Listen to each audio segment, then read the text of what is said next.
Good evening and welcome to the Seminole County first budget hearing. The date is September 10th, 2025. If you'd be kind enough to take a moment and silence your cell phones. If you have any other electronic devices with you, please silence those as well. We will start with the invocation. This will be given by Mr. Koa Pori, the President and CEO of the Sharing Center and Associate Pastor at Acceleration Church. And Mr. David Johnson, our property appraiser, will lead us in the pledge. Please rise. Thank you. Before I offer tonight's invocation, I'd like to recognize and thank our Seminole County Commissioners, County Manager, and all county staff for their service and commitment to our community. Your leadership impacts thousands of lives, and we're grateful.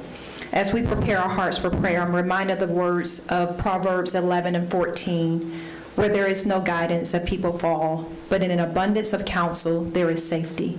Tonight, may this scripture guide our heart as we seek wisdom, unity, and direction for the good of our county. Let us pray. Heavenly Father, we thank you for this day and for the privilege of gathering here in Seminole County Commission chambers. Lord, we are grateful for the commissioners who have answered the call to public service, for the staff who work diligently behind the scenes, and for every resident whose voices and needs are represented in this room. We ask your blessing upon this commission as they deliberate and make decisions for the welfare of our county.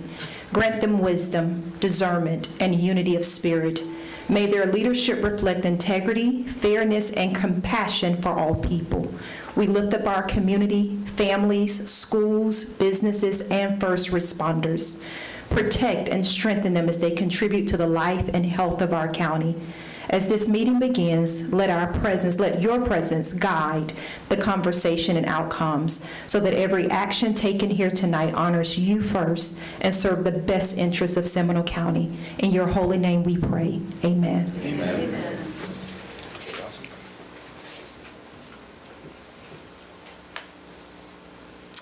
If you'll please join me in the pledge. I pledge allegiance to the flag of the United States of America and to the republic for which it stands, one nation, under God, indivisible, with liberty and justice for all. Thank you all very much.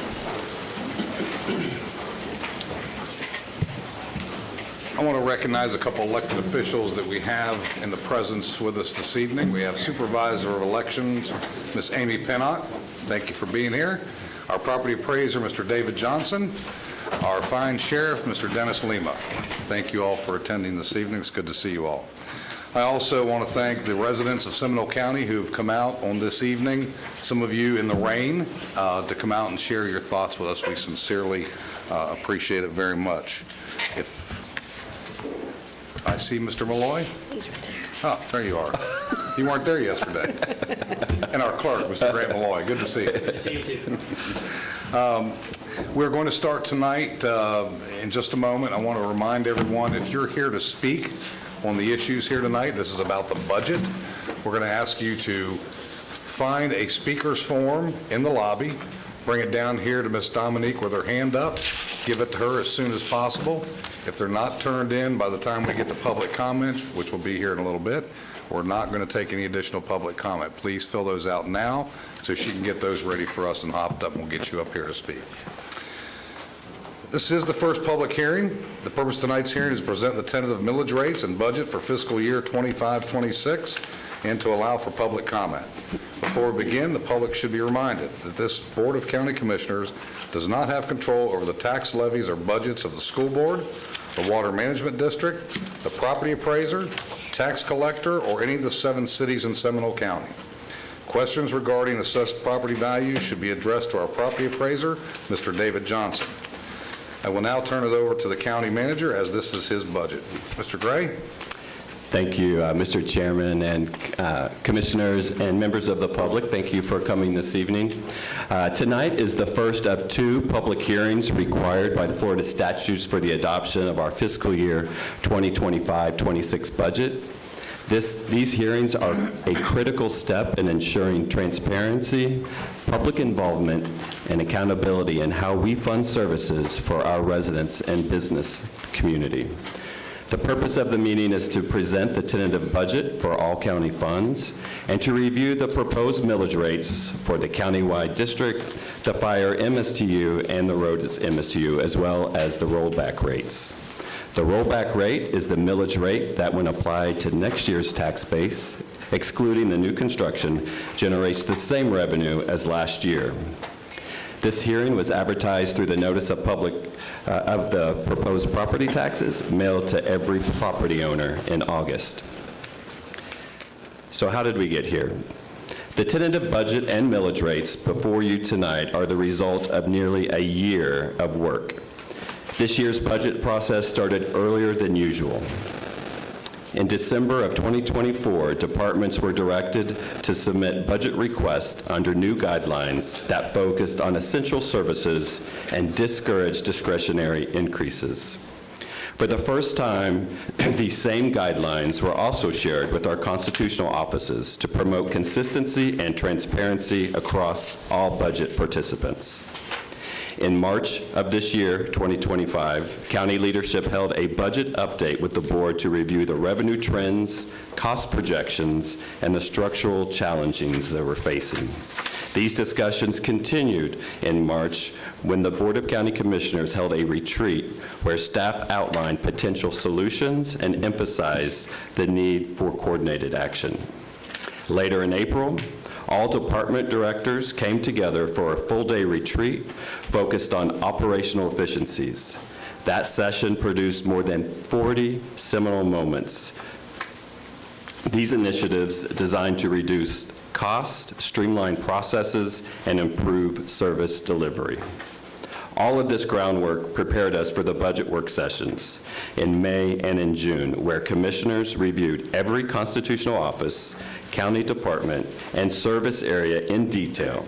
Throughout this process, our shared goal has been to balance fiscal responsibility with maintaining essential services while meeting the expectation of our growing community. So just a few key highlights that are in our tentative budget. All county departments were directed to submit a 0% increase to their base operating budgets. Positions were reduced and internal services consolidated through attrition and restructuring.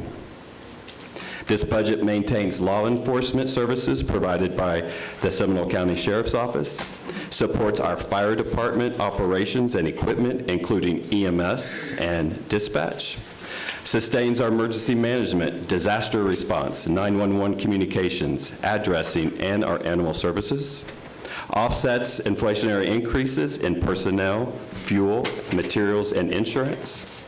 It stabilizes the general fund, ensuring healthy reserves to manage future economic uncertainty. This budget also highlights some investments in the future. We're getting ready to launch our Scout microtransit service to improve the mobility and reduce the long-term costs of public transportation. Design and early construction of an indoor complex to help with our youth athletics in the county, as well as future economic development. Our continued redevelopment of our Rolling Hills Community Park and Deer Run, including trails, green space, and neighborhood amenities. Stormwater and drainage improvements in the Midway community to reduce flooding and to protect property. Planning and design for the Rosenwall Community Center project, transforming the former school site into a vibrant park and community hub in East Altamont. On the revenue side, to sustain the essential services to meet state mandates, the budget does include a 0.5 mil increase to the general fund millage. This adjustment was not made lightly, and I'd like to repeat that. This adjustment was not made lightly, but it is necessary to maintain critical services such as public safety, transportation, stormwater management for flooding, and parks. Our fiscal strength and reserves, our general fund reserves is projected at $69 million, or 18% of the operating expenses and revenues. Our water, sewer, and solid waste enterprise funds remain fiscally sound with resources for ongoing operations and future capital improvements. This tentative budget represents a balanced plan. It invests in the needs we face today while we are preparing for the challenges of tomorrow. It reflects a shared sacrifice and shared progress from our staff and from the community we serve. I want to commend our senior leadership team for their collaboration throughout this process, as well as the constitutional offices. I also would like to thank all county staff for their dedication in finding efficiencies and improving services. Your commitment to our residents and our business community is what makes this work. At this time, Mr. Chairman, I'd like to turn the presentation over to our Management and Budget Director, Mr. Tim Jex. He will provide a detailed overview of the tentative millage rates and budget. And once Tim has completed his presentation, Chairman, we'll turn it back to you for public comment. Thank you. Thank you very much, Mr. Gray. Mr. Jacks. Good evening, Commissioners. I'm Timothy Jex with the Office of Management and Budget. In accordance with Florida statute, truth and millage requirements, tonight is the first of 2 public hearings to adopt the millage rates and budget. The FY26 tentative budget is balanced with revenues and expenditures totaling $1.2 billion. This includes reduction adjustments from the proposed budget of $12,990,504. This details our adjustments. On the left, we show primary revenue adjustments, which include a $3 million increase in ad valorem revenues based on the final taxable values from the property appraiser, budgeted at 96%. There's a reduction of $3.3 million in our public service tax and $1.4 million in our local option fuel tax revenues to reflect a partial year of collections beginning on January 1st, 2026, as opposed to the start of the fiscal year, October 1st, 2025. There's an increase of $3.1 million for the Tourism Improvement District, which was approved this summer. The revenue contribution from the Port Authority is updated from $150,000 to $250,000 based on his submitted budget. And finally, there's a reduction in countywide fund balances of $15 million. The majority of this is related to a recent refunding of water and sewer bonds, which released a reserve requirement and allowed us to pay down bond principal. On the right hand, expenditure adjustments include the sheriff, who reduced his budget request by $900,000. There's a reduction of $5.6 million related to a partial year change in fixed route bus services with Lynx, which starts next January. There's a related increase of $5.5 million to fund a full year of microtransit services. Water and sewer debt service payments are being reduced by $2.1 million due to the refunding mentioned earlier. We have net reductions of $243,000 to personnel budgets, primarily in the general fund, related to the unfunding of positions being eliminated in the budget. There's a countywide increase of $830,000 related to health insurance costs. And finally, we have a reduction of $11.3 million in countywide reserves. I will now move on to the presentation of the tentative millage rates. The first column shown here is the current FY25 adopted rates. The second column shows the rollback rate, which would generate the same amount of ad valorem tax revenues as the current year, excluding new construction. The next column shows the FY26 tentative millage rates, and the final column shows the percentage of the tentative millage rate over the rollback rate. As you can see, the FY26 tentative rate for the countywide millage is 0.5 mils higher than the FY25 adopted rate. This increase in millage will be used to maintain public safety services, offset rising costs of transportation, meet state-mandated obligations, and remove the existing budget deficit. The fire and road district millage rates will remain unchanged from FY25. All rates match those approved by the board on July 22nd and were included in the property appraiser's notice of proposed taxes. I will now read the rates into the record. The general countywide millage of 5.3751 mils is 16.42% above the rollback rate of 4.6168 mils. The fire rescue MSTU millage of 2.7649 mils is 5.43% above the rollback rate of 2.6226 mils. The unincorporated road MSTU millage of 0.1107 mils is 5.33% above the rollback rate of 0.1051 mils. And the tentative aggregate millage rate for all BCC taxing districts is 7.3663 mils, which is 12.7% over the current aggregate rollback rate of 6.5363 mils. I will now present the tentative budget.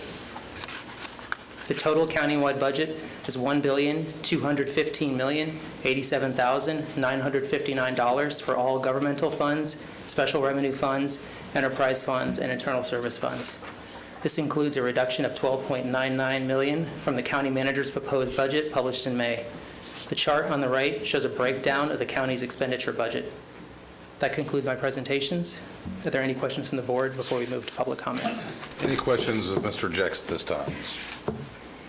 Seeing none, stand by, sir. Thank you very much. All right, we will go to public comment at this time. I would ask to make sure each and every one of you that desire to speak or want a written comment, make sure you fill out a form, bring it right down here to the clerk, Ms. Dominique, so she has it. We will call 3 at a time. If you'll be kind enough to line up, we'll try to get you through here as quick as possible. I would ask that you act with proper decorum. This is not a place that you yell out and scream from the audience. We want to respect everybody's time here and make this as efficient as possible for everyone. If there are some questions, we will ask staff to come back afterwards and have dialogue with the commission and answer any questions we might be able to answer at that time. So, Ms. Dominique, if you would call up the first 3, we'll have 3 minutes of each participant. I would also ask, at a courtesy for everyone attending tonight, if you can try not to be repetitive. After we've heard the same thing 3 times, we probably have it. We want you to have your speaking time, but we know this is an important issue to each and every one of you, but try to be non-repetitive if you can. We sincerely appreciate it. First 3 names, please. Leslie Grubel, John Hervati, and Larry Metter. Screwball. Good evening. I hope you all are doing well. Feel free to pull that microphone down if you need to get Are you it closer. suggesting? No, ma'am, not for a minute. Okay. Well, and again, good evening. My name is Leslie Grubel, and I live in Longwood. Tonight, I am here representing the League of Women Voters of Seminole County. The League is a proud, nonpartisan organization that strives to empower voters and defend democracy. Fundamental to our principles is our belief that efficient and economical government requires not only competent personnel, but also adequate funding.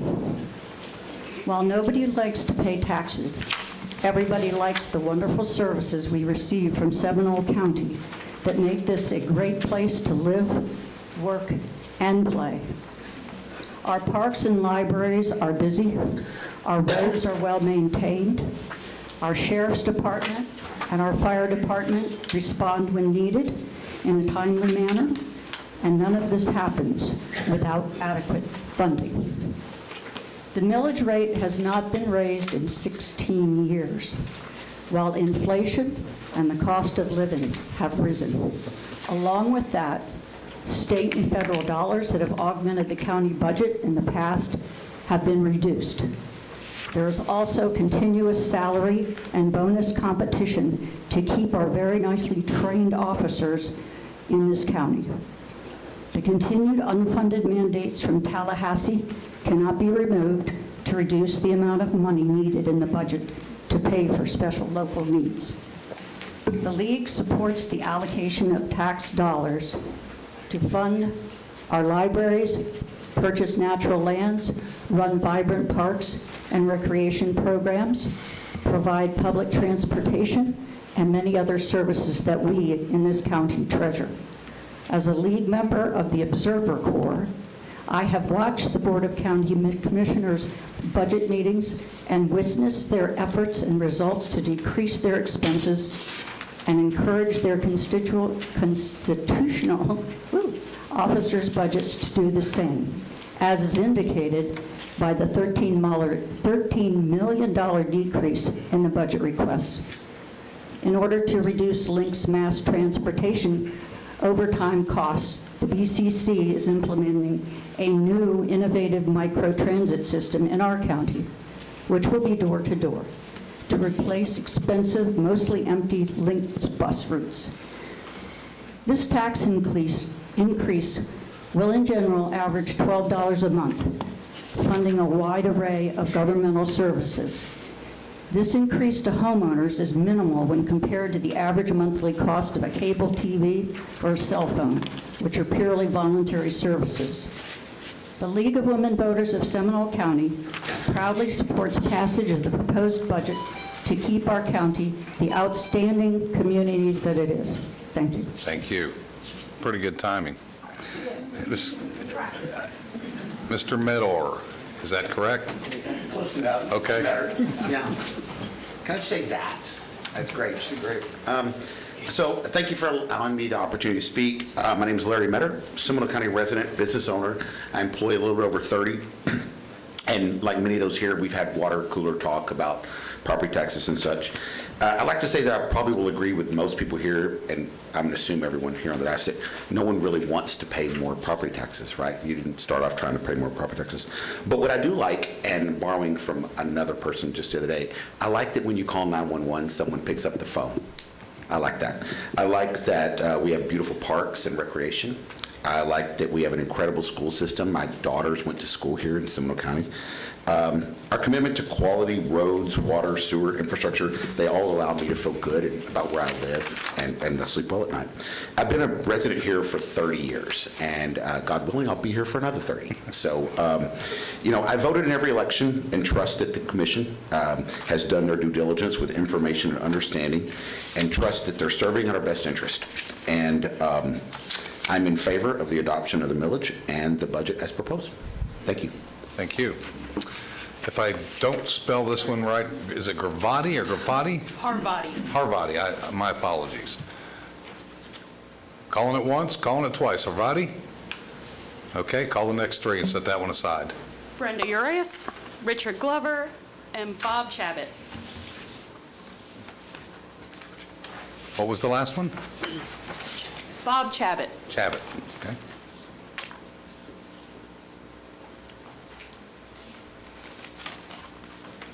Good afternoon. If you'd Good state your afternoon. name and address for the record, please. Yes, Brenda Urias, 811 South Elm Avenue, Sanford, Florida, 32771. Welcome. Okay. Obviously, my name is Brenda Urias. I stand before you today, Commissioners, as a homeowner here in the Seminole County, but also as a local business owner and an avid cyclist here who use the trails and parks frequently, almost daily. I also serve as the chair of Seminole County's Tourism Development Council. It's been 10 years, maybe 16 years, someone mentioned, that our county has increased its millage rate. And in that time, costs have risen in our community and their needs have grown. Investing in our parks, trails, and recreational opportunity is not just about maintaining what we have, but it's about ensuring continued health, safety, and vibrancy in our community. As a bike shop owner here in Seminole County, I see firsthand how these resources attract visitors, support our small businesses, and create a stronger sense of place for our residents. As a homeowner, I know that these investments protect and enhance our property value. And as a cyclist, I know that these trails make Seminole County one of the best places to live, work, and play. I do support the increase for these reasons. I think it's a necessary step to secure the future of the amenities that Seminole County has that makes Seminole County Florida's natural choice. So a place where both residents and visitors can thrive. Thank you so much, Commissioners. Thank you. Next, please. Commissioners, I'm Richard Glover. I'm the CEO of the Central Florida Zoo and Botanical Gardens in Sanford, and I'd like to speak in support of the proposed adjustment to the millage rate and the proposed Seminole County fiscal budget. As someone who's running a business here, I understand all too well the cost to operate continue to rise quickly, and sometimes unpopular steps have to be taken in order to continue to provide needed services the public expects and take care of your business. In this case, if the millage adjustment does not happen, the county would not be able to pay for all the services its residents expect. In that case, the county would have to look for alternative sources of revenue to support some of those services. One option they would likely utilize is repurposing some or all of the tourism development tax funds, which are derived from the local hotel taxes and are currently used to support tourism in our county. The zoo and other important organizations like Historic Goldsboro and Sanford Main Street receive funds annually that help us in our efforts to draw tourists to spend money in Seminole County and provide those tourists and our community with top-notch experiences. The zoo currently serves more than 400,000 guests a year, partly thanks to that funding. The zoo is a private nonprofit with a 50-year-old infrastructure and more than 300 animals in our care, so it's an extremely expensive business to operate. Losing TDT funding from Seminole County would negatively impact our ability to market as effectively and continue to make infrastructure improvements that enhance our guests' experiences. The cost of the millage increase equates to $12 a month for someone with a house with a value of $300,000. While none of us want increased taxes, that is a very reasonable number given the important services it would support while also protecting tourism of our county, which in turn brings millions of dollars into our county every year. Thank you. Thank you. Next, sir. Hello, Good evening. Commissioners. My name is Bob Chabot, and I live in Lake Mary in Seminole County. I'm also the Chief Operating Officer at the Central Florida Zoo and Botanical Gardens. I'm here to speak in favor of the millage increase on property taxes. I'm concerned as both a resident and as somebody who works in the county and is helping to run a zoo in this county, not just about the reduction of services, but about the impact that this could have on the zoo. We've benefited in recent years by receiving some of the TDT funds that have come to the zoo. The zoo is one of the largest and most beloved cultural attractions in Seminole County, and we've been able to use these funds to help fund educational program for children of all ages, helped us to market and promote the zoo, and to help fund accessibility initiatives to help make the zoo more accessible to all. We've been able to make improvements to pathways and walkways, degraded boardwalks, eliminate tripping hazards. We're also hoping to add automatic door openers, adult changing tables, cooling zones for guests, and improving and identifying areas for guests with sensory issues and disabilities. So very much would like to express my and our support for the millage increase to help continue the great quality of life that we have in the county. So thank you. Thank you. Next three, please. Judy Desrosiers, George Sellery, and Tom Holler. Again? Judy Desrosiers, George Sellery, and Tom Holler.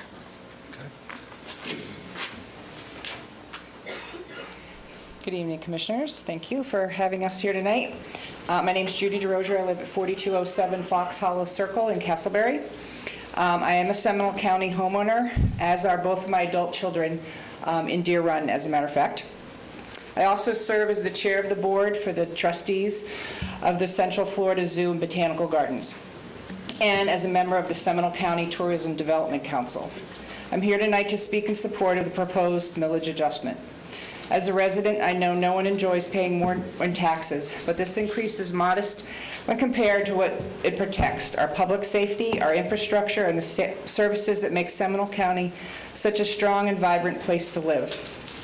As chair of the zoo's board, I would want to share how closely this decision ties to tourism and our community assets. The zoo receives money annually in tourism development tax funds.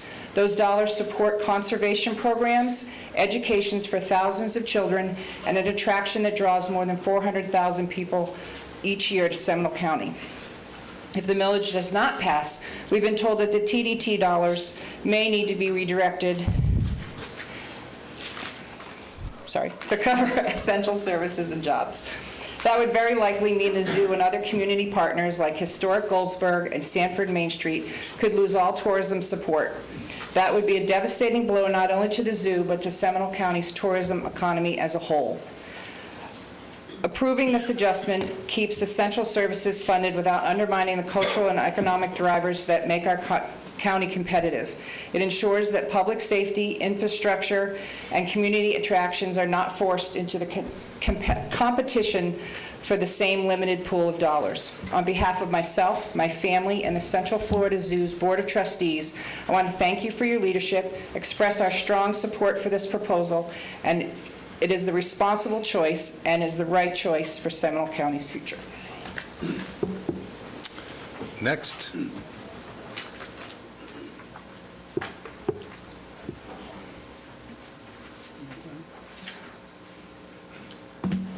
Mr. Celery, you have copies that you're going to leave with us? Yes, I Great, do have thank some. you. I'm going to give it for every commissioner. Fantastic. Yes, sir. So, my name is George Celery, 5231 Shoreline Circle in Sanford. Starting out, back in August, the commissioners raised the gas tax to the max 5 cents and the utility tax from 4 to 10% maximum rate starting January 1st. Now we're looking at a millage increase, and I do not believe in the rollback rate. I believe in staying at the current rate, which would be a 10.3% increase. However, you also have to add in the 2.9% that everyone's valuations went up under Save Our Homes, if you're under Save Our Homes. That 5.3751 is the highest tax rate since 1991. It is also the largest single half-mil increase since prior to 1990. Can't find records going back further. Seminole County is the only county in Central Florida, Republican or Democrat, that is proposing a tax rate greater than the current tax rate. So I looked at this, proposed millage. These numbers, you can check with the county manager. I used to do this. So new revenue, $44 million in ad valorem at the new rate. Utility tax for only 9 months, 9.9 and 4.1 for the links money. That brings in $58 million, okay? From 251 last year to 296 this year. From 2019, 2020, when we were at 167, to now, that is up 128.9 million, 77%. Doge in Orange County is at 50%, and they're having an audit. Part of that is the current rate. Even though you stay at that current rate, and property appraiser can tell you all about that, you got reassessments, you got property valuation changes, you've got people not at the homestead and new development. But inflation has been up for only 25% during this same time period, and Social Security increases have only gone up 21%. Staying at the current rate brings in $31.3 million. Next one up is reserves. Now, this slide has changed a little bit because you guys just lowered it, but you still have almost $12 million going into reserves. So you're raising taxes to put $12 million in reserves. Okay, and I can tell you right now, that's more, if you look at those stats, that's more than city taxpayers. Only the city of Sanford has a budget that high for the whole general fund.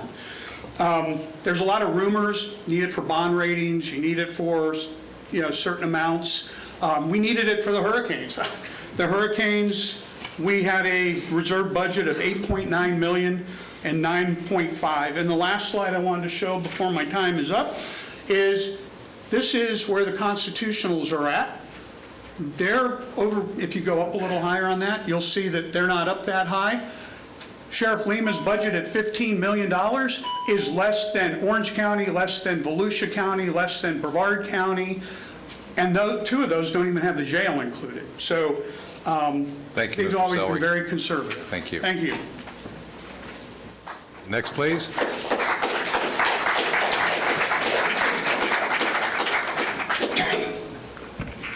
Hi, my name is Tom Heller, 1731 Beacon Drive. So we're here tonight talking about millage rates. So let's do a comparison between our different counties and look at the other counties in our neighborhood. As far as land size, we are the smallest. 303 square miles compared to all the other ones. We're much smaller than the other counties. The second chart, population growth. We have grown less than the counties around us. And yet, if you look at the third chart, we're the only ones proposing a millage rate increase. So what is a millage rate? Basically, it's a number when you multiply it by the value of the assessed value of the home, you get your tax bill. So when the value of homes are going up, your tax bill's going up, even with the millage rate exactly the same. So in the last 4 years in Seminole County, property values have gone up around 40%. while inflation has only gone up around 20%. So I looked at an example of property value increase on my old home. So when I moved out of my house in Longwood, the tax bill in 2014 was $2,200. In 2024, the tax bill was $6,600. In 10 years, that's a 300% increase, or annually 11.6%. That's way more than inflation. Anytime somebody moves, the house gets reassessed, and now their property taxes go up at their new valuation.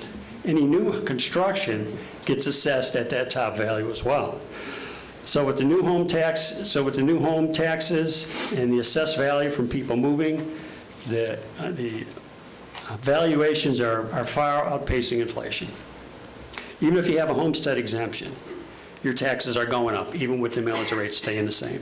For myself, it's going up 2.5% every year, even though I've done nothing to the house. So the bottom line is, with the increase in the gas tax, the utilities tax, the penny sales tax, the county does not need an increase in the millage rate. Beyond these new taxes, the county does not have a revenue problem, they have a spending problem. And before we talk about raising the millage rates, we need to take a look at the other side of the balance sheet. Go ahead. Thank you. Thank you. Next three, please.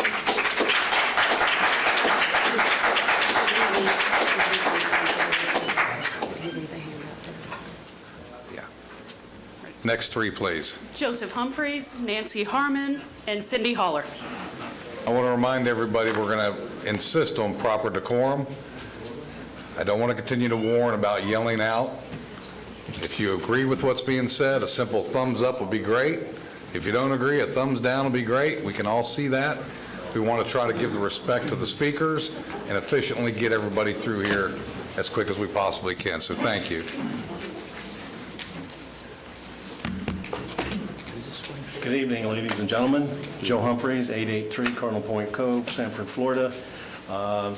It's a sad day that we're here today. A young gentleman was murdered today who was a great spokesperson for civic responsibility. And I would like everybody to realize that Charlie Kirk was indeed a great American and a sad loss for our country today. I don't envy the job that you all have. Today, I'm definitely glad that I'm not in your seats. This is not an easy job, but obviously one that has to be done. We've heard a lot of good things. Bottom line is we have to look at the entire package. Obviously, you're looking at very specific, the millages, but as homeowners, all of us, we have a lot of things to pay to maintain these great homes that we live in this county that goes just above that. I've had lots of conversations with our friends in Tallahassee, and just recently with the Florida Policy Institute, talking about Florida's affordable housing crisis. This is not news, obviously, to any of us. But as I said, in recent years, Florida has become one of the least affordable places to live in the nation. So that's a major, major problem. So why is that?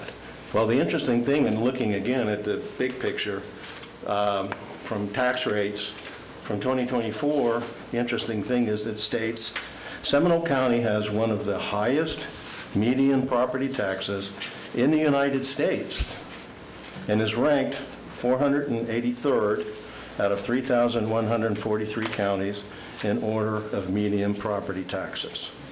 So it is a big issue. But again, as a homeowner, I have to pay HOA fees, utility taxes, as George brought up, the gas tax, the penny sales tax. So everything that we're paying is everything's going up. So again, my concern is let's make sure that we are indeed, I know staff has put in tremendous amount of hours, but again, let's make sure that we're getting as much bang for every penny that we're putting into this thing. So again, good luck with this process. Thank you very much. Thank you. Next.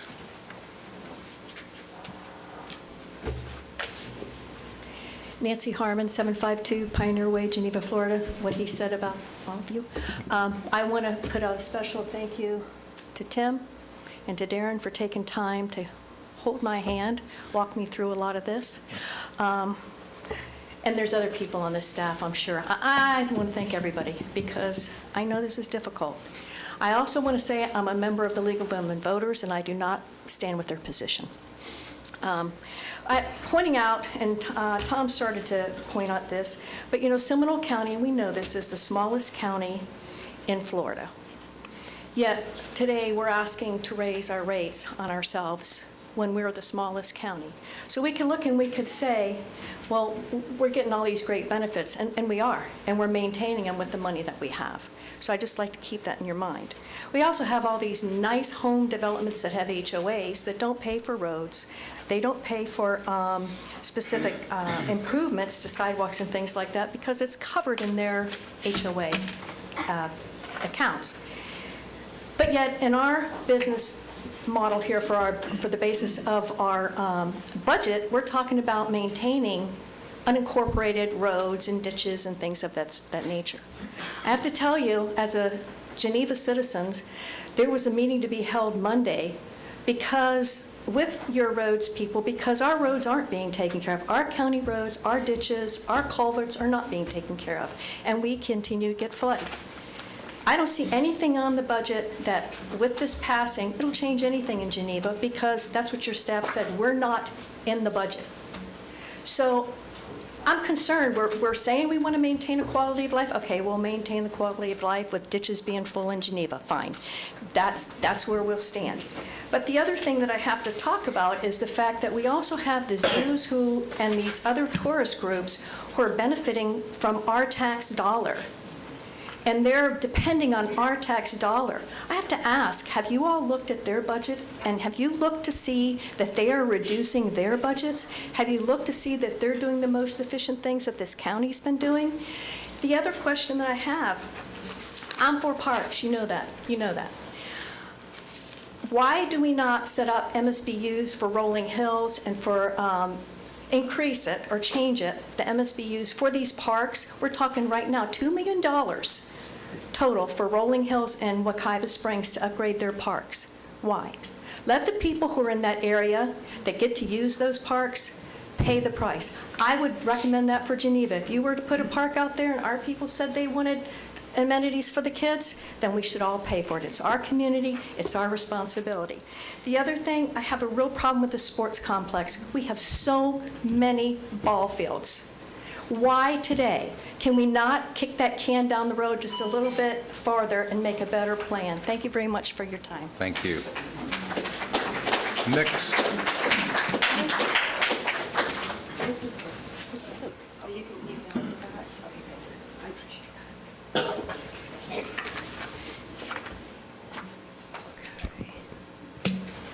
All right, how does, can I be heard? Yes? Yes. Okay, very good. Okay, thank you. Okay, Cindy Holler, 1731 Beacon Drive, Sanford, 31-year resident in Seminole County, and I must say I'm also a fan of the zoo and of Seminole County. So a lot of what I heard, I feel it. I love the zoo. 2022, I want to start there, kind of skip to that second paragraph. Land acquisition ballot item was proposed by residents and conservation groups to let the public vote and decide on a very small millage increase for land preservation. This chamber said citizens could not afford a tax increase. Residents in 5 counties approved land preservation in November of 2022, and votes in both Osceola and Lake counties passed by 80% or more in 2024. Bottom line is we couldn't vote for that.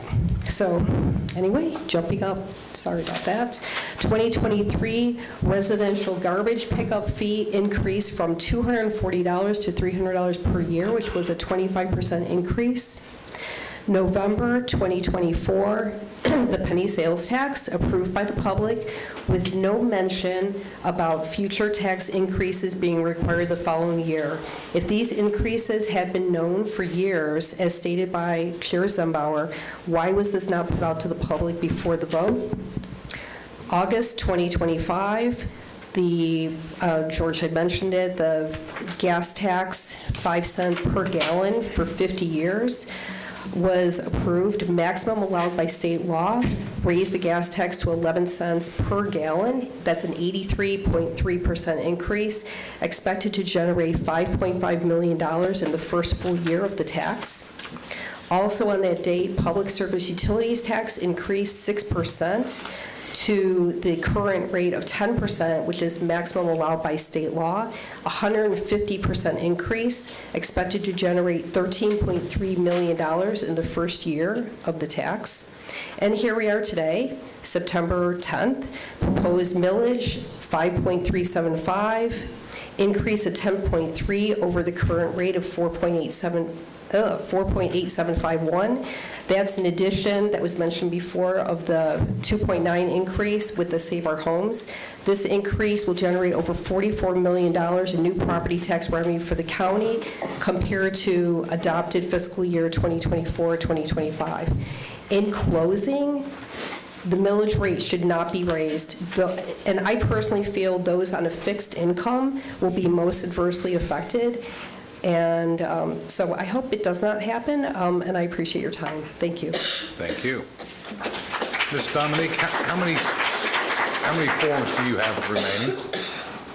Approximately 15, Mr. Chairman. Okay, so go ahead and call the next three. If there's anybody else here to speak on this matter, please fill out a form in the lobby and get it up to the clerk immediately, please. Next three. Richard Creedon, Virginia Creedon, and Al Liker. Leitner? Liker. Liger. Creed and Liger.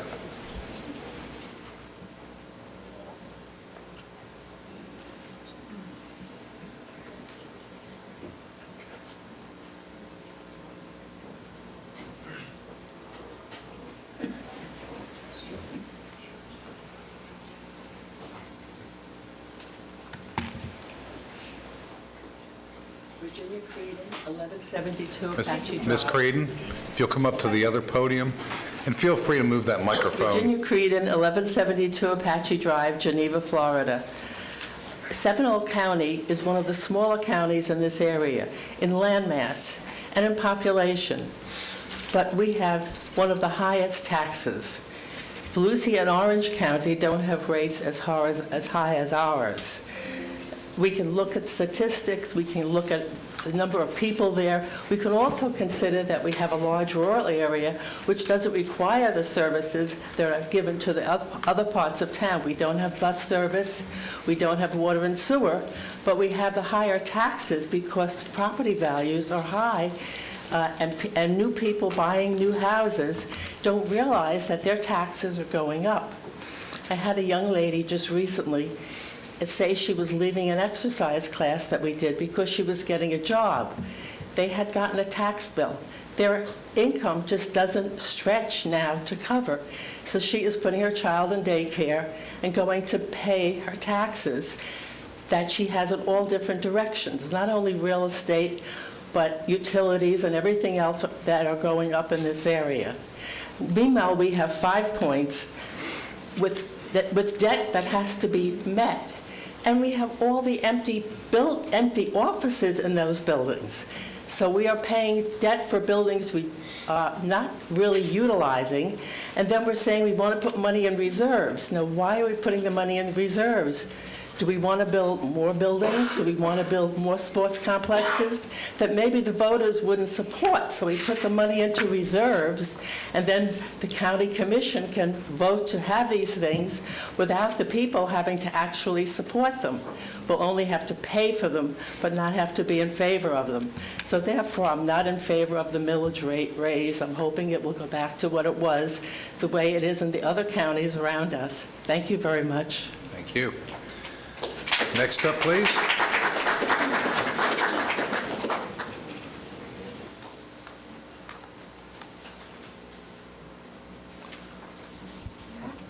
Good evening. I am Richard Creedon. I live at 1172 Apache Drive in Geneva, Florida. Ladies and gentlemen, you have a serious credibility problem with Seminole County taxpayers. In order to restore some trust, you must first stop rubbing salt into the wounds you created by raising the utility tax by 150% and the gasoline tax by a nickel. Step number one would be to have absolutely no increase in the millage rate. That should remain identical to the current millage rates. We have been told that the sheriff is the bad guy and causing the tax increases. It is true that their budget is increased by $15 million, but you are proposing to increase reserves by almost the same amount. Why? Reserves are a rainy day piggy bank to be used in difficult financial times such as now. Instead, you are choosing to add millions to that piggy bank and increase our taxes to do it.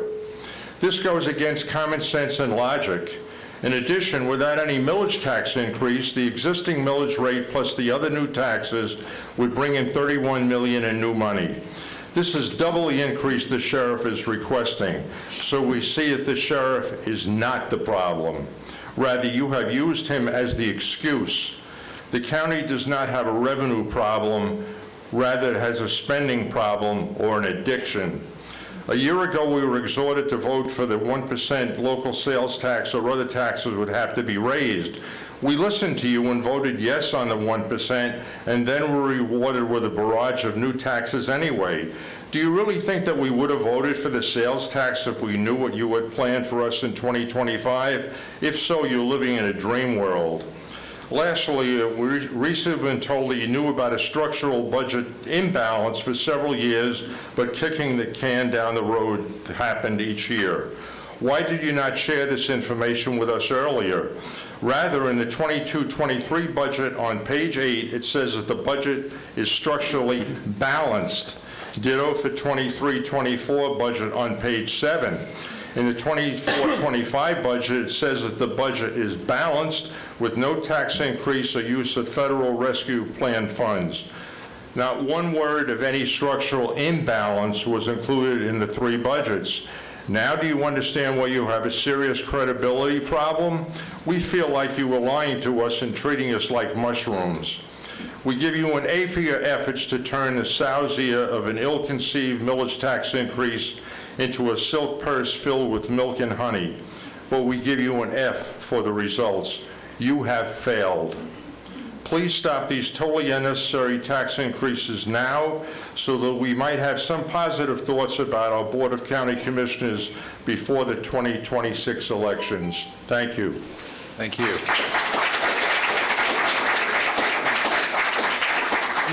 Next 3, please. Wafa Esposito, Deanna Houston, and David Levitt.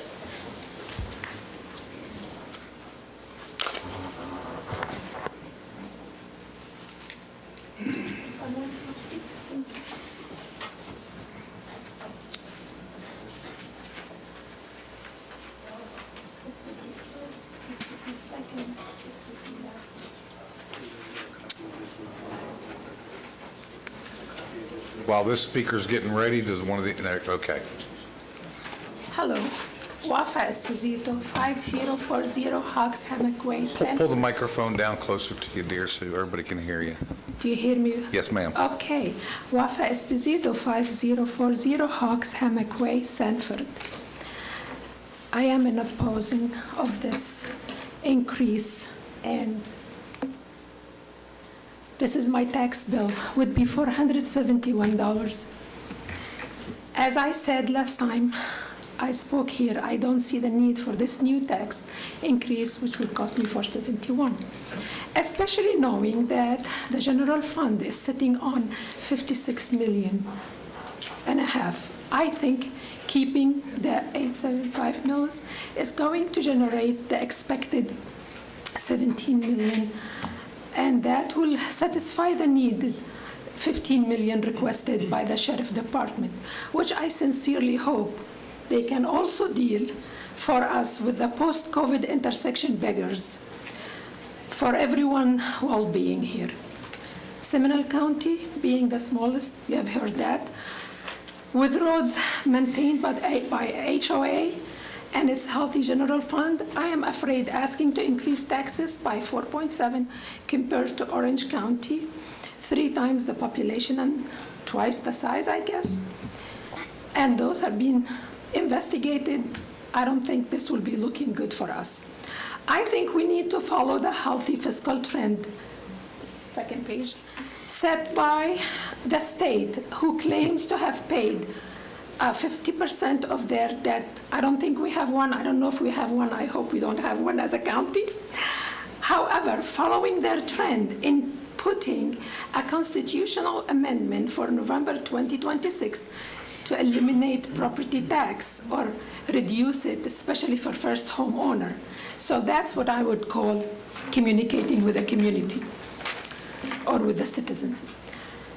This should prompt the county to follow suit, where we can list the needs of the upcoming election and get a vote on them. I am sure you heard about counties like St. John slashing their budget by 3.6 million. Sanford City the other day opposing fire assessment. I really hope for good reason, I don't know. Anyhow, they are trying. Everybody is trying to reduce. That's the point.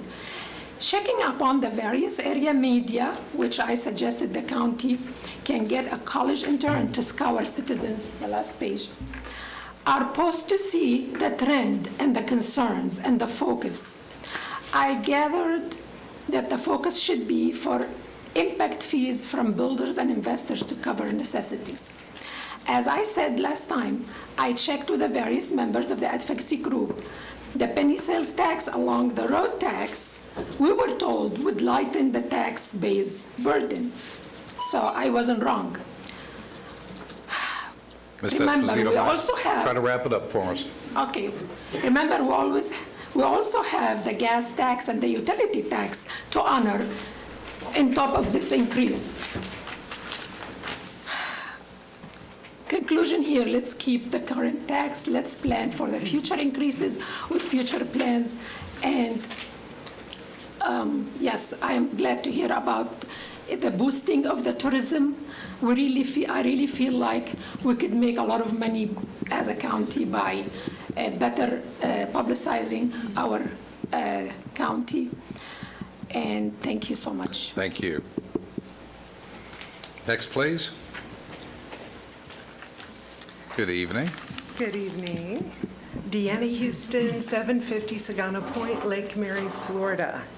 I'm going to take a little different approach, but first wanted to start out saying how much we do appreciate what y'all do. We do know. I mean, when you hear the news today about the shooting and the 911, one person said, think, well, I'm glad we're safe. But things are changing here. Things are changing here economically. We're seeing changes in tourism, even in Orange County. We are seeing jobs being reduced.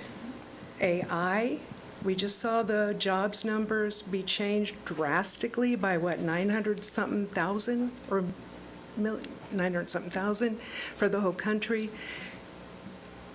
We've got increased utilities. Duke for the last is going to be giving me $40 extra charge a month for a year so they can recoup hurricane costs, in addition to our increased utilities. AI, I don't know if that's happening in Florida yet, but it's affecting the utility cost in so many states already, all the data centers that AI is using. You can see around the vacant buildings that we have, all the different buildings for lease, some boarded up buildings that we saw in 1792. All of these are indications of a bad economy. And a couple of years ago, I don't remember who on this commission said, I can't approve that tax, our people can't do that. And that was for to keep us natural. We also have many older people. We can see a lot of us are older here. We're on more fixed incomes. And you hear stories of people losing their homes because they can't pay their taxes. We also have less children. The U.S. News last year said we had 66,680 school children in Seminole County, in the Seminole County Public School. This year, according to the Seminole County website, we have 59,000. That's a drop of 10%. So do we need new parks? Do we need new complexes? I don't think so. People aren't having children like they were. People aren't moving to Florida like they were. So we really need to rethink what we, the people, can handle.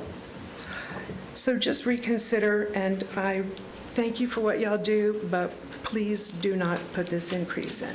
Thank you. Thank you. Next, please.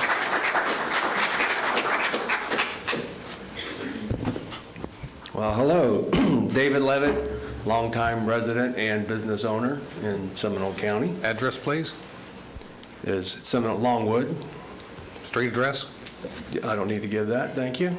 So in his opening monologue, the county manager used the term more than once concerning the county being responsible for essential services.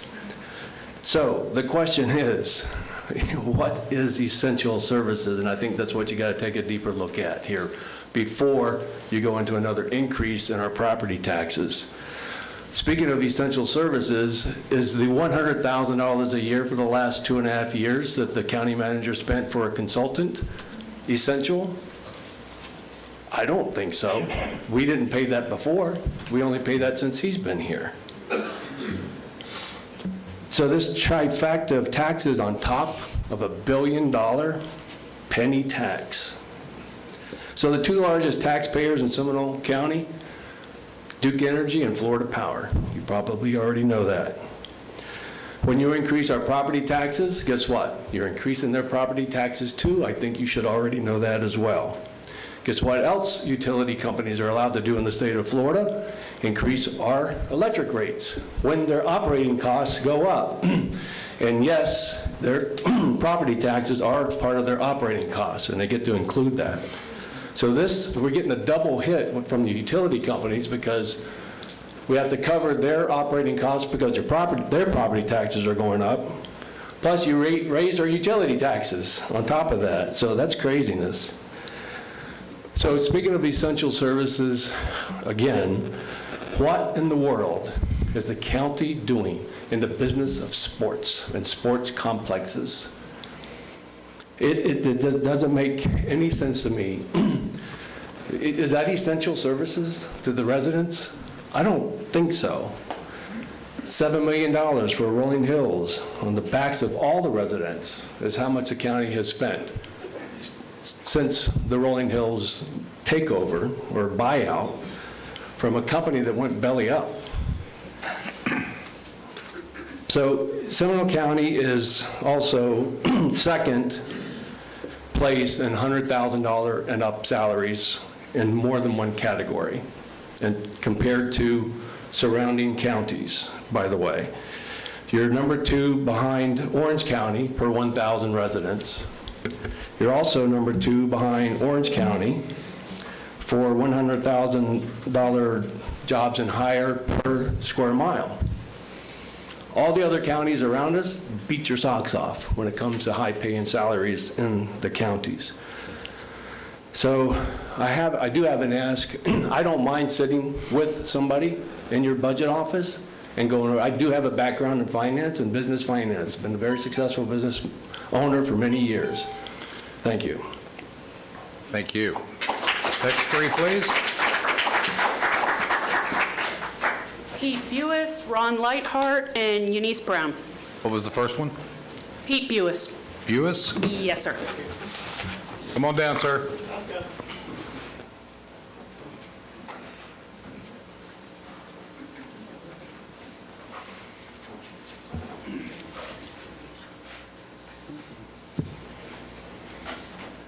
Pete Buis, I'm not afraid to give my address, 5376 Ohio Avenue. I live up in northwest Seminole County. I'm here to, I guess, to represent the elderly that are on fixed incomes. I'm retired. I voted for every one of you up there. Tax and spend, tax and spend. Why do you think everybody's left the north? Because they've been pushed out. I can't afford. I can't afford. And you built a bicycle trail from one end of the county to the other. When was the last time you saw a bike on that bicycle trail? You want to see bicycles? Come on up to my corner of the county on any Saturday or Sunday morning. There are groups of 50 to 75 riding in single file. Oh no, 50 in a mob, 4 abreast. I have a cycle. I ride my cycle on those roads. It's called a Harley. I have to pay tax. I have to have license and registration. I pay a fuel tax. What tax do those guys? You want to generate some income? There you go. Lee, did we really need that driverless cart thing around the mall? I mean, if your kid says he wants those $250 pair of Nike shoes and you can't afford it, you can't afford it. You know, you're a college student, you say, Dad, you're giving me this budget, but oh, I need some more money. Send me some more money. And they brought up, and I will say this, ladies and gentlemen, we are blessed by God to have that man, Sheriff Lehman, to be our sheriff. He's outstanding. But if the budget is getting bad, do we really need a flight department? I spent 45 years of my professional career in the aviation industry. I know what it costs to run that. And if we need to cut, Seminole County is one of the smallest counties in the state. You can't have all this stuff, folks, if you can't afford it. It's that simple. So, Margaret Thatcher, former Prime Minister of Great Britain, I'll paraphrase. Eventually you run out of other people's money to spend. I voted for every one of you, but if you agree to increase this tax, you've lost my vote. Thank you. Thank you. Next, please. Ron Lichthart, 1036 Winding Water Circle, Winter Springs. I am against the millage rate increase. As you probably are aware, today is September 10th, and that's peak of hurricane season. And apparently in Seminole County, it's also peak of tax season.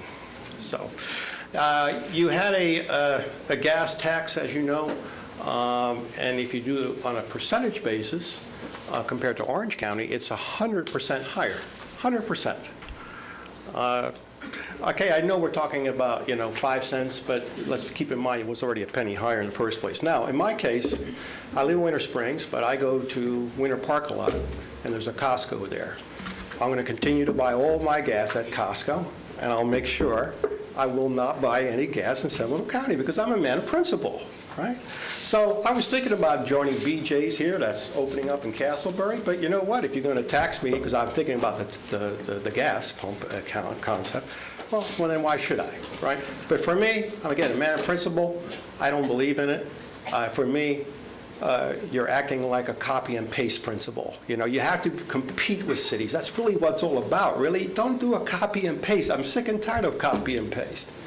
So anyway, on the gas tax, we had a 4-to-1 vote, right? Bob Delary was the only one against it, right? And the rest of you were for it. And I believe you also had a vote, of course, on the property tax, but it's not final. It's also 4-to-1. Well, you know what to me, you know what the 4 represents? That means a category for hurricane. That's what it means to me, right? So, well, we have to name these storms, right? It's a category 4 hurricane, so we have to use the alphabet. So I'm afraid, Amy, you got the first one, and then Andrew, you got the second one, because when you do the alphabet, that's what you get. So, but anyway, going back to Winter Springs, we have, of course, have our own police department. Seeing a Seminole County police car in my city is almost as bad as seeing a Lamborghini in Winter Springs. It doesn't happen very often. Okay, I see them once in a while. But if you told me we're going to cut your services in Winter Springs, I'm going to say, no, you're not cutting my services. I don't need you. The ratio of Winter Springs police to Seminole County in my city is at least 20-to-1. Okay, you go out the city limits and then you see more of you, but the bottom line is that's a big problem. So, but yet you have a millage rate of that's twice as high as the Winter Springs millage rate, right? So where's all this money go? Okay, so I'm not going to repeat, because like you said, many people have already talked about it. So, but looks like I'm running out of time. You are. I wanted to mention one thing. I feed the whole United States in manufacturing, and you should see how many tariffs are on our quotes. There's thousands of quotes with full-blown tariffs, and I bet you there are more than 500,000 quotes, and bottom line is it's going to end up in inflation when they start buying, right? Thank you very much for your time. Thank you.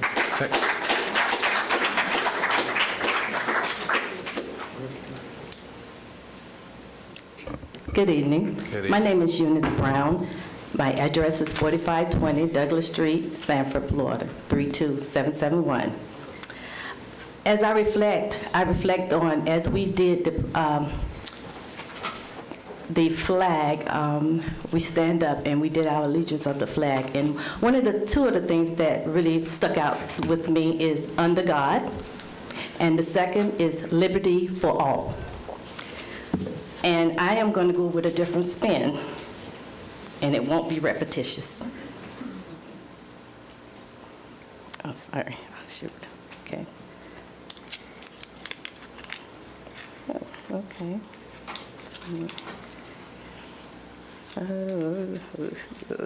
Trying to get my thing. Okay, I'm coming.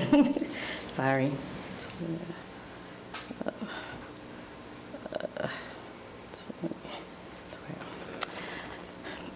Strictures against unjust and excessive tax burdens. Do not be opposed of overburden the people. Do not take advantage of the widows or the fatherless. That's Exodus 22:22. Raising tax that hit fixed income residents, widows, and seniors goes against God's heart for protecting the vulnerable. Fair weight and measure financial integrity. The Lord detests dishonest scale, but accurate weight find favor with him. Proverbs 11:1. Transparent and fairness in how money is collected and spent is a biblical principle. Broken promises like the penny sale tax violates the standard. Do not burden people beyond what they can bear. They tied up heaviness, cumbersome loads, and put them on other people's shoulders, but they themselves are not willing to lift a finger to move them. Matthew 23:4. Leaders should not place unnecessary financial loads to citizens without sharing in the sacrifice of finding alternatives. Leaders should serve, not exploit. Woe to those who unjust law, to those who issue opposed decree. Isaiah 10:1. A millage increase coupled with utilities and gas hike can feel like a press decree among struggling families. Justice for the poor and the needy. Speak up for those who cannot speak for themselves, for the righteous of all who are destitute. Speak up for judge fairly. Defend the right of the poorly and the needy. Proverbs 31:8-9. Raising taxes during a time of financial hardship violates this principle. Instead, leaders should protect and defend the vulnerability. God's heart is not stewardship. God's heart is for stewardship, not waste. So then, each of us will give an account of ourselves to God. Romans 14:12. Ma'am. Before demanding more from the people, leaders are accountable to stewards well what already has been entrusted us. And as we as people of faith, we believe that I oppose the millage taxes. Thank you. Okay, folks, I know we don't have a whole lot of speakers left, but I'm going to insist that you hold your comments to 3 minutes as close as possible. I've given many speakers a lot of latitude so far. We're not likely to continue that course of action. I would also, again, urge you, if you're wanting to speak on this matter, fill out a form now because we're getting ready to close off. No more forms coming in. So everybody can have a good evening tonight. Go ahead. Next three, please. Eric Fiedler, Fred Peering, and Deidre Barncott.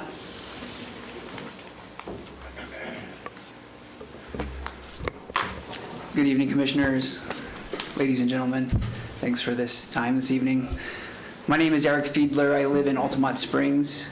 I've lived there for 10 years. Your address, if you would, please. 801 Lake Drive.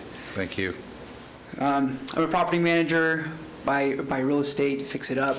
Have a lot of tenants here in Seminole County, also in Orange County. And so I was kind of surprised when I got my trim notices from Orange County, Seminole County this year. I have two here from Orange County. Their general county fund trim rate, millage rate is 4.4347. Seminole County's proposed is over 21% higher than Orange County. That caught me by surprise. My tax bills for Orange County, these are for apartment complexes, are, for just the county year, are an increase of 4% and 2.4%. And then I just wanted to address a few things. I saw kind of on the website for Seminole County. They said that the millage hasn't been increased for 16 years. It's been touched on just slightly, but property assessors, how I've learned is they increase assessments every year. And oftentimes it's paired with a millage increase. This year, obviously, we're getting an increase in what the assessed value is of our properties and this proposed increase in the millage. So it's like a double taxation, and it hits especially hard. So I just brought my trim notices for a few properties. I have one in District 2. The county taxes are increasing 20% if this proposed rate comes through. I have one in District 4.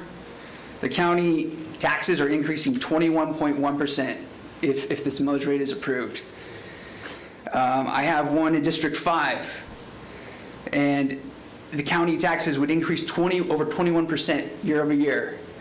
And then my own house, I have homestead exemption, obviously, but it's increasing 13.9% year over year, and I've lived there for 10 years. Unfortunately, I don't have a fixed income, but I just bring these to illustrate that, like, our tenants who are small businesses, they're auto repair shops, they're restaurants, they're having a difficulty. I know my neighbors are having difficulties with rising costs, and I would just encourage you guys to be responsible. This is money that can be taken from you at the force of losing your home or your property is a huge responsibility you guys need to take seriously.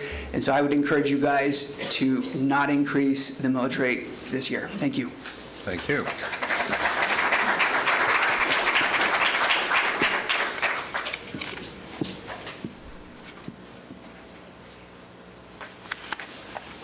I'm Fred Peering, 2585 Tuscaloosa Trail, Maitland, Florida. I live in unincorporated Seminole County. I'm an Amy orphan. And I saw on television some time ago a used car salesman say, well, we haven't raised taxes in 20 years. Well, you know, the millage has been fixed for 14 years. But thanks to the property assessor, who's your best friend, we've had a 3% increase in real property value in 2023, 3% in 2024, 3% in 2022. So we got 9% raise for all you folks without changing the millage. And with the new proposed, you've got 2.9% for the assessment, and then with the increase in millage of 10.26, we're going to be at 13.6% more this year in taxes. And unfortunately for us in unincorporated Seminole County, the tax rate's going up on electricity, telephone, all of our utilities, so that we're going to end up paying another $500 or $600 a year in taxes just for that particular part. Prudent planning, I don't know. You know, that mess over at Oxford that you guys are having fun with, you allocated more than $22 million just to get the property in front, the frontage property for those businesses there. And, you know, if you look over there, all of the sewer, water, electricity that we're paying for, the developer's contribution is, you know, insignificant. He needs to pay for all of that rather than the taxpayers. And then you've got another $65 million you're planning on spending, you know, for the new sports complex. So, you know, I just wonder, you know, how prudent you are in thinking about where you spend your money and what you spend it on. The last page you can't read. It's an eye chart. It's just the data that produces all. It's the last 30 years of taxes that I've paid, so, and the millage. And I think you probably have a hard copy so you can see it. I just wish that I could send Trump an email and say, you know, I've got a budget shortfall, so I would like you to increase my Social Security by 20%. That's all I have. Thank you. All right. Call the next three. Miguel Pico, Michelle Smith, and Tekoa Puri.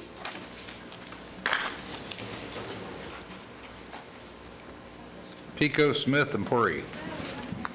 Good evening, everyone. Miguel Pico, 205 Alpine Street, Altamont Springs. And so a month ago, I took my kids to Disney. Very, very expensive. But my kids make some friends around there. Everything at Disney is pretty much expensive. You go there, you buy. I usually don't drink, but I was like, hey, I'm on vacation, let me grab a drink. $15. I say, never mind. I'm not an alcoholic, so I don't need it. So I'll pass on that. But my kids were make little friends in there, and I realized they're really generous with my money. I said, wow, I love them. You guys are not my kids. I do love you because I'm a man of God. But stop being generous with other people's money. It's because, like somebody here said before, at one point you're gonna run out. So I'm not gonna repeat anything that everybody else said. We live in a great nation. We live in Florida, a beautiful state. I left New York 12 years ago.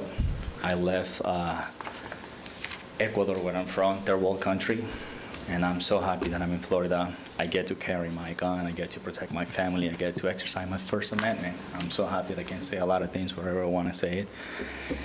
But we are struggling. This is real. Like somebody said right here, we don't have a good economy right now. I'm a blue-collar worker.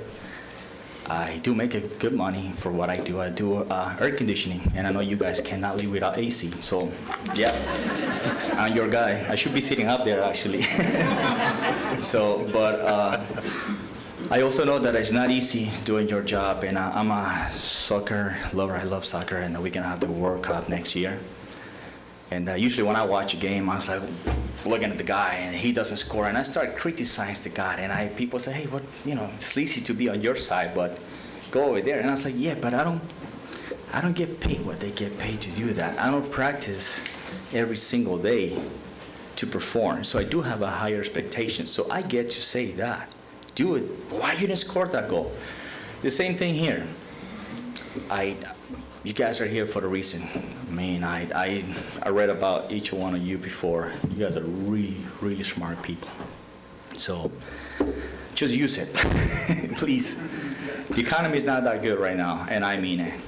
It's stressful. There's a lot of nights I don't sleep. And once again, I make good money, but my taxes keep increasing.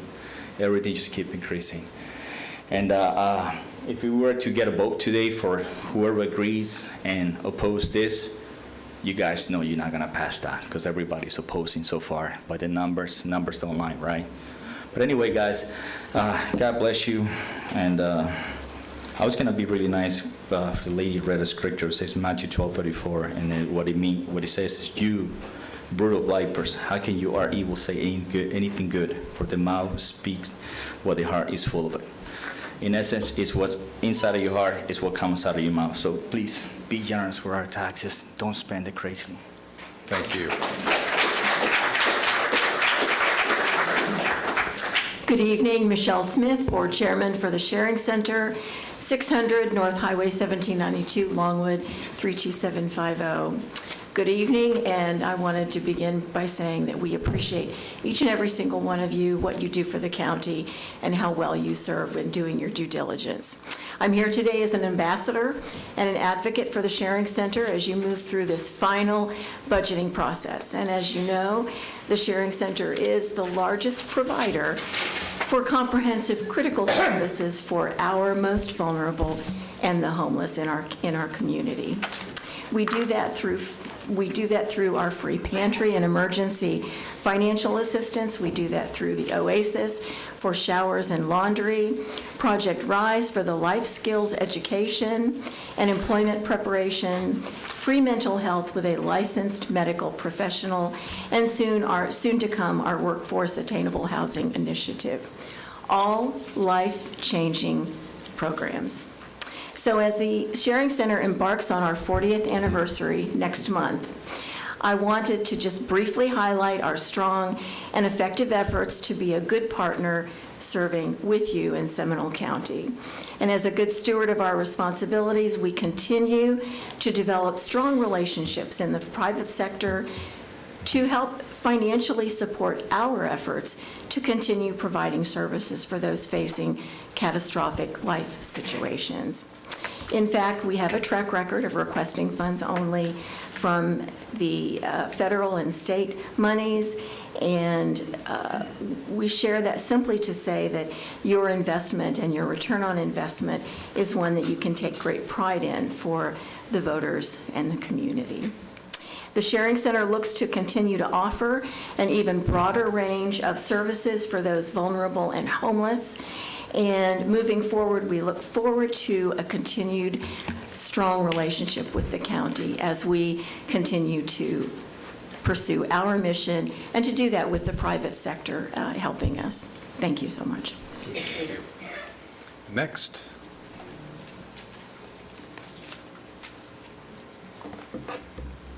Good evening again. I am honored to serve as the president and CEO of the Sharing Center. And while we're having this valuable conversation, I wanted to share a few updates as we close out our fiscal year. At the Sharing Center, our mission is simple but urgent: to prevent hunger and homelessness while restoring hope, dignity, and stability for our neighbors here in Seminole County. We come alongside families and individuals to ensure no one in Seminole County has to choose between paying rent or putting food on the table. This past year has been marked by both challenge and impact, but I'm proud to share with you that together with our community partners, over 51,000 neighbors received services through our programs. We distributed 2.5 million pounds of food to families facing food insecurity, and through our Project Rise workforce development program, 163 individuals graduated, 74 of them secured employment, and are now on the path to financial stability. Additionally, at the Oasis, this fiscal year alone, we've housed 207 unhoused individuals. These are not just numbers, they represent lives restored, children sleeping in their own beds, and parents retaining hope. None of this work happens in isolation. It is only possible because of the partnership we have with Seminole County government, our business leaders, faith community leaders, and residents who believe, as we do, that compassion must be paired with action. As we prepare for this new fiscal year ahead, we remain steadfast in our vision that every neighbor in Seminole County has the opportunity not just to strive, but thrive. Thank you, commissioners. Thank you for your leadership and for the ways that you continue to invest in the well-being of our neighbors. God bless you. Thank you. Next three. Deidre Barnicott, John Hervardy, and Al Laker. Are those the final three you have? Yes, sir. Okay, that'll conclude it.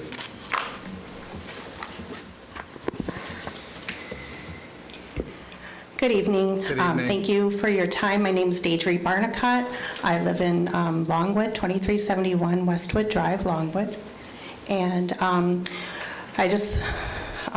wearing my Turning Point USA hat today because such a tragedy happened with the killing of Charlie Kirk. And after I got home from work, I really just wanted to be home. But then I remember hearing him speak about how we need to be involved in our community and get our voices heard. So I know most things have been covered this evening, but I'm here to emphatically oppose any additional taxes for Seminole County. I do feel like there have been, with the penny tax being added, the gas tax, utilities tax, everything that's been covered, we don't need any more.